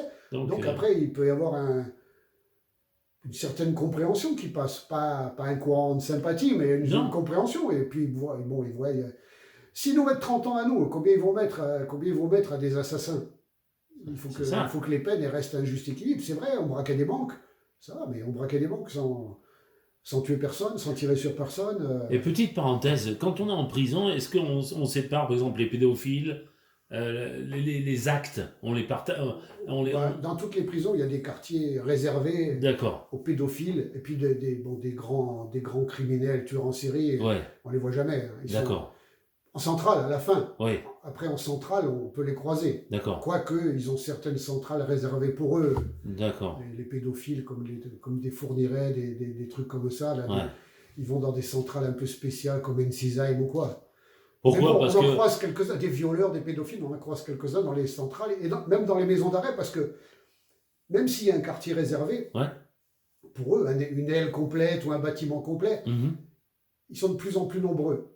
Donc, en vérité, quand ils arrivent aux arrivants, vu que le quartier est spécial pour eux, le quartier pédophile, il est plein, Ouais. il dit bon, il n'y a plus de place, on va vous mettre en détention normale, mais vous cachez, vous dites que vous êtes là pour cambriolage. Ah oui, autrement, les Voilà. autres détenus... Sinon, ils se font emplâtrer. Ah, ils se font emplâtrer, c'est sûr, ça. Après, ceux qui sont trop médiatiques, ils les mettent pas. Ils les mettent à l'isolement ou vraiment dans les quartiers pointeurs où ils n'ont pas d'accès à d'autres détenus où ils peuvent se faire frapper. Voilà, c'est ça. Non, non, Est-ce qu'il y a aussi des relations sexuelles comme on a entendu parler? Entre détenus? Ouais, Ah non. jamais. Moi, j'ai jamais. De toutes les peines que j'ai fait 20 ans, hein, D'accord? j'ai fait 20 ans, il y a eu des trucs. Il y a eu quand j'étais à la santé, il paraît qu'il y a eu dans une cellule un viol, des cellules de 4, ils auraient violé le mec, mais c'est vraiment exceptionnel, c'est rare, Ouais. c'est très rare. Donc, Après, il y a des homosexuels dans les prisons. Hein. oui, non, non. S'il y a deux homosexuels ensemble dans une cellule, Il peut se passer quelque chose, bien ils sûr. peuvent se passer ce qu'ils veulent entre eux, hein, ça les Mais concerne à eux, mais on viole pas des autres prisonniers. non, ça n'existe pas. D'accord, hein? Il y a beaucoup d'agressions, Oui, de bagarres, de Mhm. lynchage, même à 15 contre 1 dans les promenades, maintenant c'est devenu la mode, oui, mais, maintenant. mais pas de viol comme plutôt dans le système américain. Dans Ouais. les prisons américaines où il paraît que c'est très Attendu. très courant, D'accord. les viols, les trucs. Mais c'est spécial, l'Amérique pour ça, c'est vraiment un monde de prison à part. Ouais, Mais en France, non. Non. En France, non. il n'y a pas de... S'ils sont entre eux, oui. Oui, Si c'est des homosexuels entre eux, ou des D'accord. prisons de pointeurs entre eux, qui Oui. aient des trucs, qui soient homosexuels, bon, il y en a. d'accord. Mais pas. Non, non. C'est pas gratuit, quoi. Il n'y a pas de. Non, non, il n'y a Ah. pas de. Même s'ils lynchent un mec dans la promenade à 15 dessus, ils ne vont pas le violer. Même s'ils Non. lynchent dans les douches, ils ne vont pas le violer. Voilà, on est bien Non. d'accord. Hein. Sinon, il serait réduit au même niveau qu'eux. Bah, bien sûr. Parce que, voilà. Bien sûr. Vous participez à un braquage de tableaux. Est-ce que c'était une bonne solution, les tableaux? Ah ben, réflexion faite, par la suite, les tableaux, ça a été vraiment une galère. Mais à l'époque, en 80, je sais pas, à Marseille, on m'a proposé ce braquage, l'occasion de prendre. Il y avait une exposition, Mhm. l'occasion de prendre 3 Picasso. D'accord, Il y avait une exposition, c'était sur un thème art et cinéma au musée de la Vieille Charité. d'accord. Et on m'a dit, regarde, il y a une possibilité de prendre les tableaux, va jeter un œil. Donc j'ai été, j'ai visité l'exposition. Bien sûr. J'avais le catalogue avec les 400 tableaux qui étaient exposés. J'ai sélectionné les 3 tableaux et je cherchais le moyen. J'ai vu pendant l'exposition, c'était impossible à décrocher. D'accord. Il y avait des vigiles, c'était gardé. Et j'ai trouvé la faille pendant le démontage de l'exposition. Quand les tableaux étaient démontés des salles d'exposition et qui redescendaient dans les sous-sols pour être remis en caisse et réintégrés dans leur musée d'origine. D'accord. Et donc, comme j'avais un renseignement de l'intérieur, Mhm. j'avais le numéro de la caisse. D'accord. Où ces 3 Picasso qui remontaient sur le musée de Picasso de Paris devaient être. Donc, pendant les 3-4 jours où ils ont démonté l'exposition, je suis rentré par les sous-sols D'accord. du musée. J'ai eu une porte ouverte, bien sûr. Bien sûr. La personne qui m'enseignait, elle m'a dit, seule chose que je peux faire, je peux ouvrir la porte et m'en aller. D'accord. J'ai dit, ouvre-moi la porte et va-t'en. Voilà. Donc, je suis rentré, je suis tombé sur le mec qui remballait les tableaux dans les caisses. Bien sûr. Nous, on était 2, je l'ai braqué.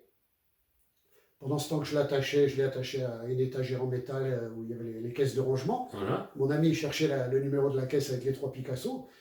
Et je vois quand il me fait signe, je vois qu'il est emmerdé. Parce que nous, les tableaux, on les avait vus. C'était des tableaux qui faisaient 60 sur 60, à tout casser. Mais quand on a vu la caisse, elle faisait 100 kilos. Il y avait tous les capitonnages de sécurité. Ah oui, bien C'était sûr. une caisse boulonnée avec des Ah oui, trucs. oui. Et je le vois, il me dit, regarde le numéro de la caisse. La caisse, elle pèse au moins 100 kilos. Bon, on lui dit, qu'est-ce qu'on fait? On la prend quand même. Hein. Donc, on l'a traîné, en vérité. On l'a traîné jusqu'à la rue. Et on avait une voiture volée, garée. Ouais, Le problème, c'est qu'elle ne rentrait même pas dans la voiture. Qu'est-ce qu'on fait? On a basculé les sièges arrière, on a basculé le coffre, on a basculé la caisse, elle dépassait d'1 mètre derrière. On l'a attaché le coffre avec des tendeurs. On a D'accord. traversé tout Marseille comme ça, Ah le matin à 7 h. Bon, heureusement, il n'y avait pas beaucoup de monde à Marseille le matin. ouais. On a traversé tout Marseille jusqu'au garage où on avait la planque. On a Ouais. déchargé, on avait pris les Picasso. Bien sûr. Le problème, c'est que ça a fait beaucoup de bruit. Le lendemain, il y avait un article dans la Provence, aux infos, spectaculaire hold-up à la Vieille Charité, 3 Picasso d'une valeur inestimable disparaissent. Même mieux, ils ont dit 6 tableaux, alors qu'en vérité, on en a pris 3. 3. D'accord. Ils ont dit 3 Picasso et 3 autres tableaux, c'est même pas, ceux-là, c'est pas nous. D'accord. Peut-être ils les ont étouffés sur le coup, hein, les gens, ils ont profité de Ah, c'est l'occasion, possible. mais c'était pas nous. D'accord. Donc, et du coup, moi j'avais des acheteurs qui étaient intéressés, mais comme l'affaire a fait trop de bruit, ils se sont dégonflés. D'accord. Ils ont dit non, c'est trop chaud, ils les cherchent de partout, on peut plus les prendre. Donc je les garde. Vous aviez les 3 plus chers d'ailleurs. Voilà. J'avais les trois, Voilà. les 3 plus chers, D'accord. qui étaient on avait les tarifs d'assurance de la Lloyd, s'ils étaient assurés à la Lloyd, je crois, qui valaient Fortune. plusieurs milliards. Bien sûr. Donc en vérité, je me les suis gardés sur le bras. Je me les suis gardés parce que les acheteurs ne les voulaient plus. Bien J'ai sûr. dit, mais bon, 3 Picasso, ça ne mange pas de pain, caché dans une planque, un jour ou l'autre, ça se vendra. Ça se vendra. Et la coïncidence, ça fait que, 3-4 mois après, il y avait un mec qui me vendait des armes, D'accord. trafiquant d'armes. D'accord. Et ce jour-là, il me branche sur des œuvres d'art. Il avait des clients à lui qui cherchaient des miniatures en ivoire. D'accord. Des objets en ivoire, décorés, c'est cher ça aussi. Ah oui, oui. Et c'est il me pas demande mal. si j'ai ça. Moi, je lui dis non. Mais comme il me parle de ça, moi, je lui ai parlé des Picasso. D'accord. Et je lui dis, par contre, j'ai les 3 Picasso. Il me dit non. Il me dit, c'est toi qui as les 3 Picasso de la vieille charité? Et je fais oui. Il me dit, j'ai quelqu'un. Et en vérité, il m'a présenté quelqu'un qui a traité avec les Condé, avec les assurances pour toucher la prime. Ah. Lui, il n'est pas responsable, celui qui me le présente. Non, non. Lui, lui aussi, il veut se prendre quelque chose dessus, il veut Bien gagner sûr. quelque chose. Bien sûr. Seulement, ce quelqu'un qui me présente, c'est un indique. Il m'a présenté quelqu'un qui a voulu négocier avec les assurances pour toucher les 300 millions de la prime d'assurance. D'accord. D'accord. 300 bâtons, ça faisait. Ah. Donc, moi, je vais au rendez-vous avec ce mec-là. Ouais. Ce mec-là, il me demande une preuve, comme quoi moi j'ai les tableaux. Je lui fais une photo Polaroid du lendemain avec le journal L'équipe à côté. Bien sûr. Il me dit OK, je fais venir. Il me dit moi j'ai un client, un Suisse. En vérité, le Suisse n'existe pas. Il me fait venir à un rendez-vous au Novotel de Marignane, à l'hôtel, au bar salon. D'accord. Il me fait venir un inspecteur de la BRB, la section des œuvres d'art. Moi, D'accord. je sais pas. Bien sûr. Moi, je crois que c'est un acheteur, un Suisse. Oui, oui, bien sûr. Et le mec, il négocie avec moi le prix des tableaux. On se met d'accord sur un prix. Il me dit voilà, moi, le temps que je réunisse la somme, quelques jours, et on se recontacte. Et en vérité, de ce jour-là, il y a un dispositif complet qui est sur moi, à ce rendez-vous-là. D'accord. Ils me prennent des photos, ils me prennent... Mais personne ne sait qui je suis. Voilà. En vérité, moi, personne ne sait que je suis en cavale sous un faux nom. Voilà. Et que j'ai une voiture qui est en cavale comme moi, qui est faussement immatriculée. Eux, ils pensent m'avoir identifié Ouais. avec cette voiture qui est en règle, Voilà. mais qui est en doublette parfaite, Bien sûr. qui correspond à une vraie adresse. avec En une fait, vraie ils font personne. coup double. Hein. Oui, en vérité. Pour les tableaux et Et pour... pour le reste à le venir. reste, hein. Mais là, ils se mettent sur moi, mais pensant que je suis vraiment la personne qui correspond à l'identité. C'est Donc, dingue. ils ne me suivent pas. Non. Ils pensent qu'ils vont me retrouver à l'adresse. D'accord. Ils me voient, ils prennent des photos, et puis la coïncidence ce jour-là a fait que de ce rendez-vous, moi je suis parti direct sur Paris, de Marseille à Paris, sans retourner par chez moi. D'accord. Donc ils me perdent. D'accord. À Paris, on fait une série de hold-up pendant 10 jours, et 10 jours après, je redescends. D'accord. Et là, ils me retrouvent parce que ma voiture est signalée partout, ils la cherchent partout à l'adresse. Bien sûr. Ils me retapissent la planque où je suis, et ils se mettent sur moi en planque ça a duré pendant 1 mois à peu près. D'accord. Ils ne me lâchent plus, jour et nuit. D'accord. Ils savent toujours pas qui je suis, puisque l'identité tient la route, Ouais. mais ils se rendent compte que j'ai un rythme décalé. Je vis la nuit, Ah oui. je dors jusqu'à 3 heures l'après-midi, je me lève. Ah oui. Dans la planque où je suis, il y a un téléphone, et il n'y a que 2 ou 3 personnes qui appellent depuis la Corse. Donc ils se disent, ce mec, il vit bizarrement, il Ouais. est totalement décalé, il a un gros train de vie, il est corse, puisqu'ils les appellent sont de Corse, ça doit être un braqueur en cavale. Ils déduisent ça. Donc, ils se mettent sur moi et ils attendent. Et ils attendent. Ils me suivent partout dans Marseille pendant 1 mois. Mais je les rends fous d'ailleurs, parce qu'en étant décalés, ils ne dorment plus. Moi, Eh je oui. dors le jour, mais eux, ils ne dorment pas. La Eh nuit, oui. ils sont derrière moi, le jour, ils ne savent plus. Eh oui. Ils me l'ont dit après, ils m'ont dit, tu nous as rendu fous, parce que Et au bout d'1 mois, avec mes potes, on se contacte et on remonte braquer à Paris. Et là, D'accord. ils nous suivent. Toute la BRI nous suit sur Paris. D'accord. Qui était le chef à l'époque d'ailleurs de la BRI? Je n'ai plus souvenir de qui D'accord. c'était à l'époque. D'accord. C'était pas encore Folach sur la BRB ou la BRI de Marseille, je sais plus. D'accord. Je sais plus. Et ben on monte sur Paris, on arrive le mercredi. Moi, je monte de mon côté en voiture. Mes 2 amis à moi, ils montent en train, mais on est tous suivis. D'accord. ils nous voient le mercredi après-midi retapisser 5-6 banques qu'on doit faire dans la foulée. Le jeudi matin, le mercredi, on fait que retapisser. Le jeudi matin, on va en faire une. Et en vérité, on attend un quatrième qui est en retard. Bien sûr. Donc, on tape une banque à 3. Et l'après-midi, on doit taper une autre à 4. Mais il est en retard. Il arrive qu'à l'avion de 13h. D'accord. Lui, il arrive de Corse. D'accord. Donc, le matin, on tape cette banque. Tout se passe bien. En plus, une banque qu'on avait fait déjà 2 ou 3 mois avant. Mhm. On l'a fait. On pose tout dans la planque.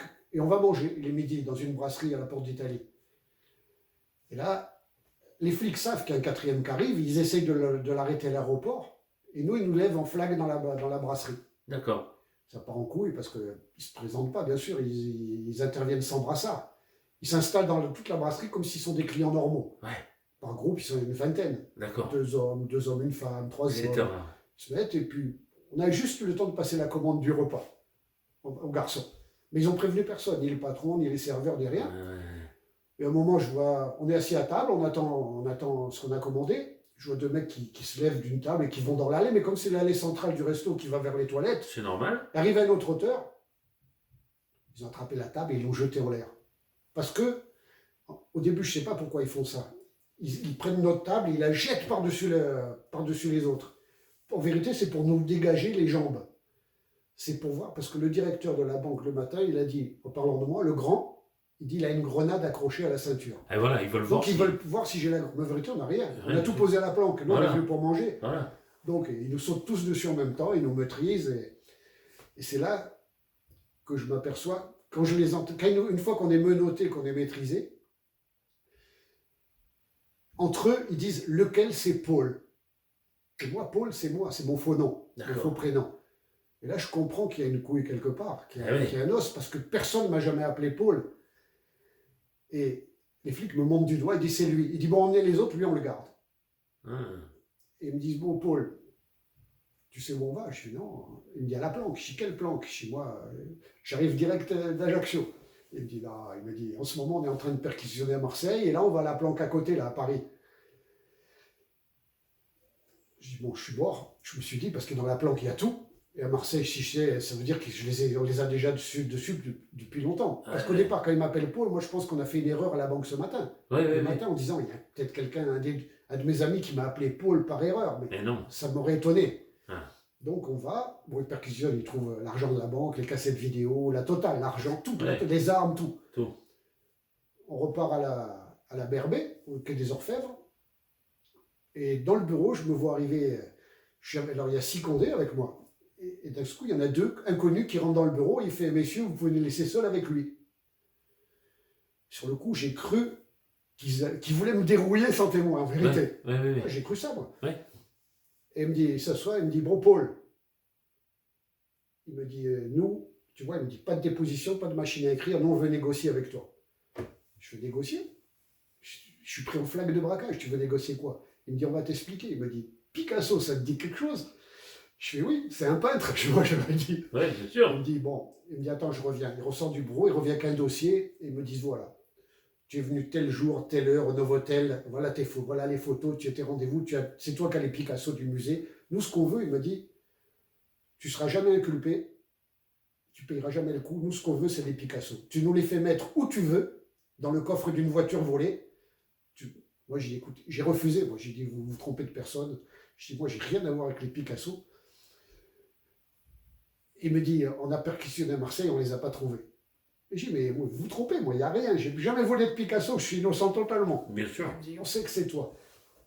Bon, ils ont essayé de négocier pendant 2-3 heures. Moi, j'ai refusé. J'ai dit, vous vous trompez. Au bout de 3 heures, ils m'ont dit, bon, on va te repasser à nos collègues, on reviendra te voir plus tard en prison. Ils m'ont repassé à la BRB, qui était que pour les braquages, et qui nous ont remonté 45 braquages de banque dans leur enquête. Sur 2 ans. C'est les années... quelle année alors? C'était les années 88, 89, 90. Qui est au commandement là? Ou à la Je BRB? sais plus. D'accord. Je ne sais pas, à Paris, je ne sais plus. C'était Non. peut-être Bloch. Ah ouais. Ouais, peut-être. Si mes souvenirs sont bons, dans les dépositions, je crois que c'était Bloch, il me semble. Je ne suis pas sûr. Hein. D'accord. Donc, à la BRB, on a tout nié. Mhm. On a nié l'ensemble des braquages. On est rentré en prison. Et pendant Pendant quelques mois, la section des œuvres d'art, ils sont revenus me voir. Le samedi, ils venaient. Par leur avocat, c'était eux. Ils voulaient négocier les tableaux parce qu'ils ne les avaient pas trouvés. Ah ouais. Ils ont essayé pendant 4-5 mois. J'y refais toujours, je dis, vous trompez, c'est pas moi, vous trompez. Ils ont laissé tomber, mais en vérité, ils m'ont laissé tomber à moi, mais ils ont mis tous mes amis qui étaient dehors sous surveillance. Et ils ont Oui. attendu. C'est sûr. Et 2 ans après, les tableaux sont réapparus sur une transaction. D'accord. Et mais rien à voir avec moi. Moi, les tableaux, c'est moi qui les avais, mais des amis à moi, ils m'ont fait dire, on a quelqu'un. Ils les ont transmis à des personnes différentes, et c'est encore retombé sur un indique D'accord. qui voulait traiter avec les assurances. D'accord. Il y a un antiquaire qui les a eu en main, que je connais pas. L'antiquaire, il a payé le coup, l'antiquaire, il a pris 3 ans. D'accord. L'antiquaire, il avait eu un rendez-vous à Paris avec un ami d'enfance à lui, et cet ami d'enfance l'a trahi et a traité avec les assurances et les flics. Ah. Donc l'antiquaire est arrivé avec les tableaux sous le bras, ils l'ont levé, Ah. ils lui ont montré ma photo, et on dit, c'est lui qui a lui, il a dit, moi je le connais Je pas. connais pas. Donc bon, les Condés ils étaient contents, ils ont récupéré les tableaux, ils ont laissé tomber. Personne n'a jamais payé le coup, sauf l'antiquaire qui a pris 3 ans pour refaire. Ah, ouais, ouais. Mais le milieu des tableaux, des œuvres d'art, c'est le milieu le plus pourri qui est. D'accord. Il y a toujours Une des phase. indiques au milieu. Des D'accord. indiques, les sections des œuvres d'art, les assurances. C'est vraiment le truc le plus... Si j'avais su, je les aurais jamais pris, ces Picasso. Alors, les flics n'ont jamais été tendres avec vous, hein, quand même, alors que certains ne sont pas toujours blancs. Attendez, vous salissez cette plaque, Franck. Vous voyez cette plaque, vous lui manquez de respect, vous comprenez? Faites ce qui est juste. J'étais un bon flic. Oui, je comprends. Faites ce qui est juste. Faites-le pour les bons flics. Ou vous le planquez. Alors, franchement, la police ne nous a jamais fait vraiment de cadeau, D'accord. mais on n'a jamais été tendre parce que les arrestations, elles ont toujours été très musclées. D'accord. Mais ça, moi, j'intègre le risque au départ. Attends, Oui. ils vont pas venir m'arrêter avec un bouquet de fleurs. Bien sûr. Je suis connu pour braquage, j'ai fait plein de trucs, je suis connu pour FLNC, pour tout. Ils vont pas taper à la porte gentiment et m'arrêter avec un bouquet de fleurs ou alors me croiser, me demander... ils vont me sauter dessus, c'est normal. Moi, j'intègre le risque. Mais quand même, je vais prendre un exemple. Par exemple, Olivier Marchal, qui est réalisateur et qui est un ancien policier, a dit quand on pense qu'un pédophile prend 2 ans de prison et qu'un braqueur va prendre 30 ans de prison. Ouais. Là, on n'est pas là, on est sur la même longueur d'onde que lui, là. Oui, on est obligé d'être sur la même longueur d'onde. Même hein, nous. On est bien d'accord. Bien sûr, on comprend pas. Mais ça, c'est même plus les flics. Oui, Les flics, ils voudraient que les pédophiles ils prennent 30 ans. ah, quand même, hein. Les flics, oui, Oui. c'est les juges. D'accord. Du côté où ça passe mal, c'est les juges. D'ailleurs, C'est au jugement. il y a toujours conflit entre les juges et les flics. Hein. D'accord. Mais c'est totalement... Pour les flics, ils aimeraient que les pédophiles ils se prennent des grosses peines. Et que les braqueurs, ils prennent moins, parce que quand ils arrêtent des braqueurs... Mais je sais pas, c'est la justice qui marche des fois sur la tête en disant les braqueurs, ils s'attaquent à la société. Mhm. Et ils estiment qu'un braqueur, il est dangereux et qu'un pédophile, il n'est pas dangereux pour la société. C'est vraiment... Ça, c'est une mentalité de juge que j'ai jamais compris. Hein. Ah oui, c'est un peu spécial, là. Hein. Les juges, des fois, ils prennent des décisions avec des violeurs, avec des pédophiles. J'ai vu ça quand je suis passé aux assises en Bretagne. Mhm. On est passé sur une session d'assises où il y avait 6 affaires. 5 affaires de viol Mhm. et une affaire de braquage, la nôtre. D'accord. 3 Corses qui passaient pour braquage là-bas. Eh ben, la plus haute peine de la cour d'assises, de toute la session, c'est-à-dire de 5 jugements de cour d'assises, ça a été la mienne. Un vol à main armée, 12 ans. N'importe quoi. Il y avait un pédophile, il avait violé toute sa famille. En Toute plus. sa famille, les neveux, les nièces, les oncles, les tantes, il avait volé tout le monde. Au Tout le moins monde. 8 ou 10 personnes dans la famille différente. Il n'a pas pris autant que moi. Et les autres peines, alors ça a été des 6 ans, des 4 ans, des 8 ans. Franchement, c'est incompréhensible. Ah oui. Nous, on ne le comprend pas déjà. Ah oui. Donc, en tant que voyou, on ne le comprend pas. Mais alors, même les flics, ils ne le comprennent pas. Hein. Des flics, je connais des flics moi, qui me parlent, ils disent c'est une honte, hein, ce qui se passe. Oui, ils arrivent à être quand même psychologues, la police. Hein. Ils Bien sûr, comprennent des bien choses. sûr, Hein, on va pas dire qu'ils vous mettent en tôle pour n'importe quoi, non plus. Hein. On va pas non plus salir la police à fond. Voilà, mais moi, Hein. moi je suis pas pour... Moi, par la police, j'accepte qu'ils interviennent brutalement pour m'arrêter. D'accord. Après, en garde à vue, ils ont toujours été corrects. D'accord. Et puis ils me l'ont dit, hein, moi, la BRB, la BRI, et il m'a dit, franchement, Michel, ils m'ont dit, nous, Il n'y a pas de raison. on ne te démontrera jamais. Il me dit, si tu avais été une canaille, que tu frappais les gens sur des braquages et tout, tu aurais été un enculé, tu aurais fait des violences gratuites, frappé des vieilles et tout, à l'arrestation, tu aurais massacré, en garde à vue, on t'aurait roué de coups. Ouais. Il dit, mais pour nous, il dit, toi et tes amis, vous êtes des bons mecs, vous braquez proprement, c'est vrai, vous braquez, Ouais, mais vous braquez proprement. Voilà. Vous n'êtes pas des sales types, hein, vous êtes des bons mecs. Hein. bien sûr. Donc, Alors justement, on en vient. non, il y a un respect, comment dire, il y a un Mutuel. respect mutuel. Mutuel. Voilà. On en vient à un gars comme Mesrine qui est flingué à tout va. Qu'est-ce qu'on en pense là, dans le monde, dans Ouais. votre monde à vous? Mais Mesrine, il tirait pas gratuitement, il tirait parce qu'on lui tirait dessus. Des fois, il Ben, tirait quand même. Les flics, souvent à la sortie des banques, il a fait. Parce que lui, c'est beaucoup de braquages à l'arrache. Ouais. Il braquait, il déclenchait l'alarme, il s'en foutait. Les flics, ils arrivaient à la sortie, ils sortaient, ils défouraillaient. Les flics leur tiraient dessus. Ouais. Ils voyaient arriver les flics, ils leur tiraient dessus. Enfin bon, quand on voit les films, mais quand on voit l'histoire de Mesrine, il y avait tendance à flinguer, à faire peur aux gens Joe méchant assez souvent. Ouais, mais. Ouais, c'était une autre époque déjà. Et Ouais. bon, puis lui, il était spécial. Hein, il était un peu. Ouais, c'est ce que je dis. Il était. C'est pas. Après, c'est pas pour autant que les flics n'étaient pas corrects avec lui en garde à vue hein, quand il l'a arrêté. Bien sûr. Il devait pas le rater, c'est sûr. Les flics, ils ont des réactions d'hommes. Hein. Ils tombent sur des canailles en garde à vue, ben, ils ont envie de les massacrer, comme on aurait nous envie de les massacrer. Hein. Oui, bien sûr. On voit des mecs qui fracassent des vieux, des femmes, des vieilles gratuitement. Ouais, ça, On leur arrache des colliers et tout. Ouais. Ils nous tombent là, nous les premiers entre les mains, on aura envie de les fracasser nous. Ben, les flics, ils ont l'occasion sur les arrestations de les démonter et Ils ils le font. Hein. Bien sûr. C'est normal, c'est une vrai. réaction d'homme. Hein. C'est logique. Alors, qu'est-ce qu'on peut conseiller à un jeune qui voudrait se lancer dans cette carrière insolite de braquage? Ah Eh ben, surtout pas se lancer dedans, parce que c'est vraiment plus l'époque de ça. Maintenant, s'il tient vraiment à se lancer dans le banditisme, ben, faut toujours viser le haut niveau. Ouais. Moi, j'ai rien contre que les mecs, s'il a les capacités de le faire, qu'il se lance dans une belle attaque de transport de fonds, de camions, de dépôts de transport de fonds, mais surtout pas qu'il se lance dans un braquage bidon. Oui, ça tient pas debout. Déjà, le jeu n'en vaut plus la chandelle au niveau financier. Mhm. Mais le mieux, en vérité, des années après, moi, ça m'a coûté. Il ne faut pas se lancer là-dedans. Moi, ça m'a coûté 20 ans de ma vie. Bien sûr. Ça m'a coûté 20 ans de prison. Donc, je ne suis pas un exemple à suivre, en aucun cas. Malgré que maintenant, c'est plus les trafics de drogue.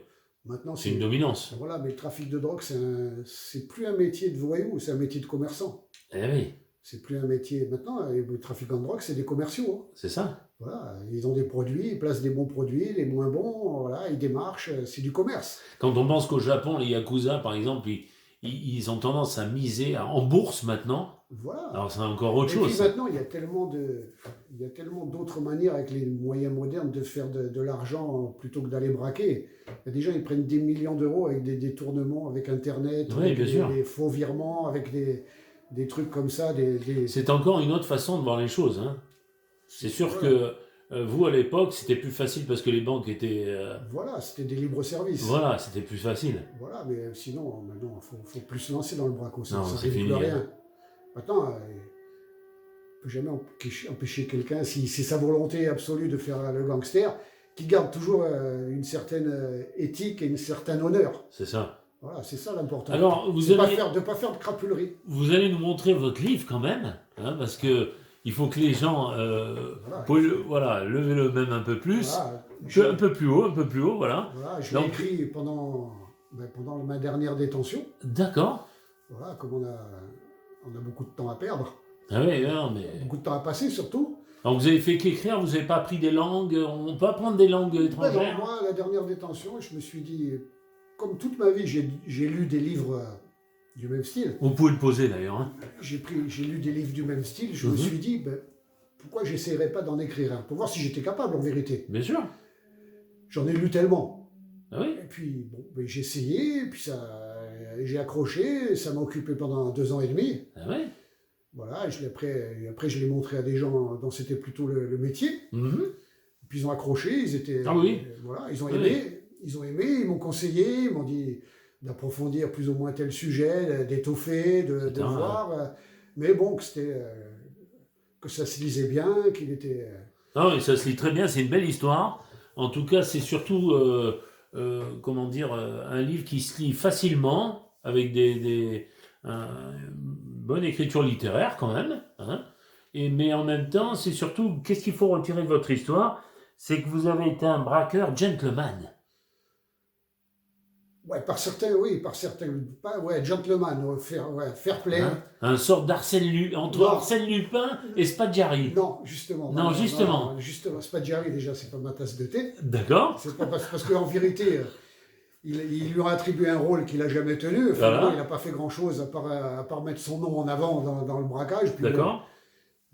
Et Arsène Lupin, non. non, Arsène Lupin, non. Arsène Lupin, gentleman cambrioleur, non, c'est pas, non, moi, braqueur, fair play. Non, Est-ce que vous avez gardé des relations c'est-à-dire. dans ce monde-là? Encore. Oui, j'ai toujours les mêmes amis. Vous avez des amis, Ouais, bien sûr.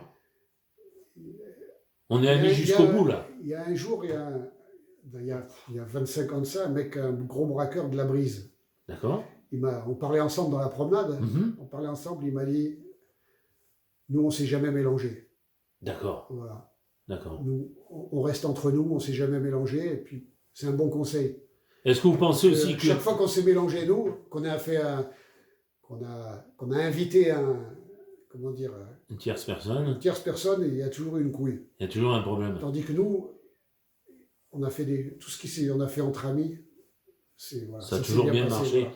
C'est-à-dire, il voulait dire... Des fois, on a invité, comment dire, le régional de l'étape, D'accord. parce qu'on braquait chez lui, Oui. dans sa région, Bien sûr, bien sûr. qu'on se servait de sa logistique, et Mhm. là, ça s'est toujours mal passé. Mais il voulait dire que quand les Corses restent ensemble... Non, pas Non. que les Corses, les gens de la même équipe, parce qu'on D'accord. n'est pas obligé d'être tous Corses sur la Mhm. même équipe. Il Bien peut y sûr. avoir un sûr. Marseillais, un Parisien. À partir sûr. du moment où moi, j'ai braqué avec un Parisien, un très bon, Eh oui, un très bon Parisien, vous êtes très bien entendu. avec un Marseillais, c'est des très bons mecs. Super. Ils ont rien. Il peut y avoir des Corses, c'est des crapules. En tout cas, qu'est-ce Les qu'on peut... Corses, c'est pas le. Qu'est-ce qu'on peut dire de votre carrière? Surtout, c'est que vous avez jamais pris de balle. Non. Ça, Je c'est... suis passé au travers. Ah, vous avez failli, mais... Vous Non, êtes passé- mais je suis passé au. J'aurais pu mourir hein, Ouais, sur des arrestations, Bien sûr. plusieurs fois la police ils auraient pu Intervenir. nous tuer, hein, nous faire en flag et nous tirer dessus. Hein. Bien sûr, bien sûr. Ou alors moi, j'ai des amis qui ont été tués dans des règlements de compte, j'aurais pu mourir avec eux, ou ils auraient pu. Oui, bien sûr. Voilà, j'aurais pu être tué parce que j'étais ami avec un tel, Bien sûr. comme ça se fait beaucoup. Celui-là, il est avec lui, donc il est contre nous. Mhm. Voilà, mais je suis passé au travers. Bon, j'ai jamais eu d'ennemis. Disons que j'en ai plus. Spécifique, ouais. Voilà. Ah ouais. Ceux que j'aurais pu avoir, ils n'existent plus. Donc, j'ai pas d'ennemis. Donc, moi, je suis bien avec tout le monde. Et vous avez une préférence? Il y a un modèle chez vous dans ce métier? De braqueur. Ouais. Connu?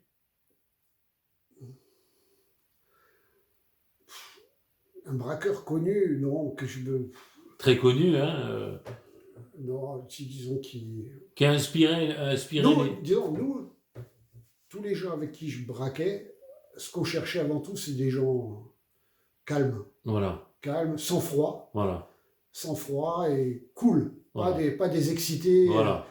Pas des excités qui font n'importe quoi, Ouais. qui sont excités des gens rentrant, qui crient, qui tuent, qui font lever les mains à tout le monde. Bien sûr, bien sûr. Non, moi, un braqueur qui me plaisait dans les années 80, c'était Sulac, Ah, je connais pas, moi. Bruno Sulac. D'accord, Celui qui s'est tué en essayant de s'évader de Fleury-Mérogis, d'accord. qui braquait les bijouteries sur la Côte d'Azur, Ah, oui. habillé en joueur de tennis. Ah, je me rappelle plus le Bruno visage. Sulac. D'accord, Lui, c'était un braqueur classe, voilà. sans violence, cool. Mais les grands braqueurs, Zampa, le Belge, Jackie Le Mat, tous ces gens-là... J'ai jamais vu le Belge payer un coup de braquage, moi. Non, mais je veux dire... C'était bon, je pense que c'était le Belge, je pense que c'était un bon braqueur, sur les braqueurs auxquels il a participé. Zampa, je ne sais même pas s'il braquait. Ouais.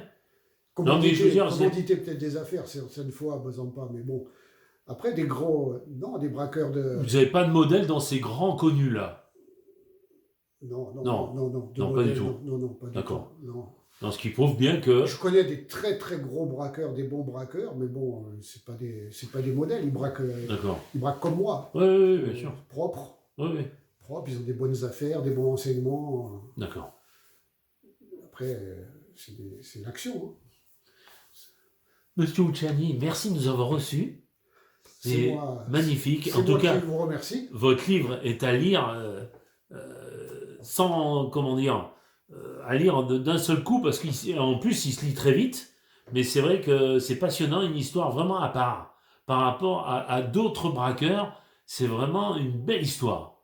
Ben, tant mieux. Voilà. Content qu'il vous ait plu. Voilà. À bientôt. D'après votre dossier, vous avez fait 40 ans de votre perpétuité. Pensez-vous être réhabilité? Réhabilité. Voyons que je réfléchisse. Je crois que je n'ai aucune idée de ce que ça veut dire. Eh bien, ça veut dire que vous êtes prêt à retourner dans la société? Je sais pas ce que ça veut dire être prêt, mon garçon. Pour moi, c'est une simple formule. Un beau discours de politicien pour que des gamins dans votre genre portent des costumes cravates et ne soient pas au chômage. Que voulez-vous savoir exactement? Si je regrette ce que j'ai fait? Vous regrettez? Il n'y a pas un seul jour qui passe sans que j'éprouve des regrets. Pas parce que vous me le demandez que je devrais en avoir, mais parce que je repense à l'époque où j'étais dehors. Bonjour, c'est Benoît Alman. Bienvenue sur ITV Célébrité Interview.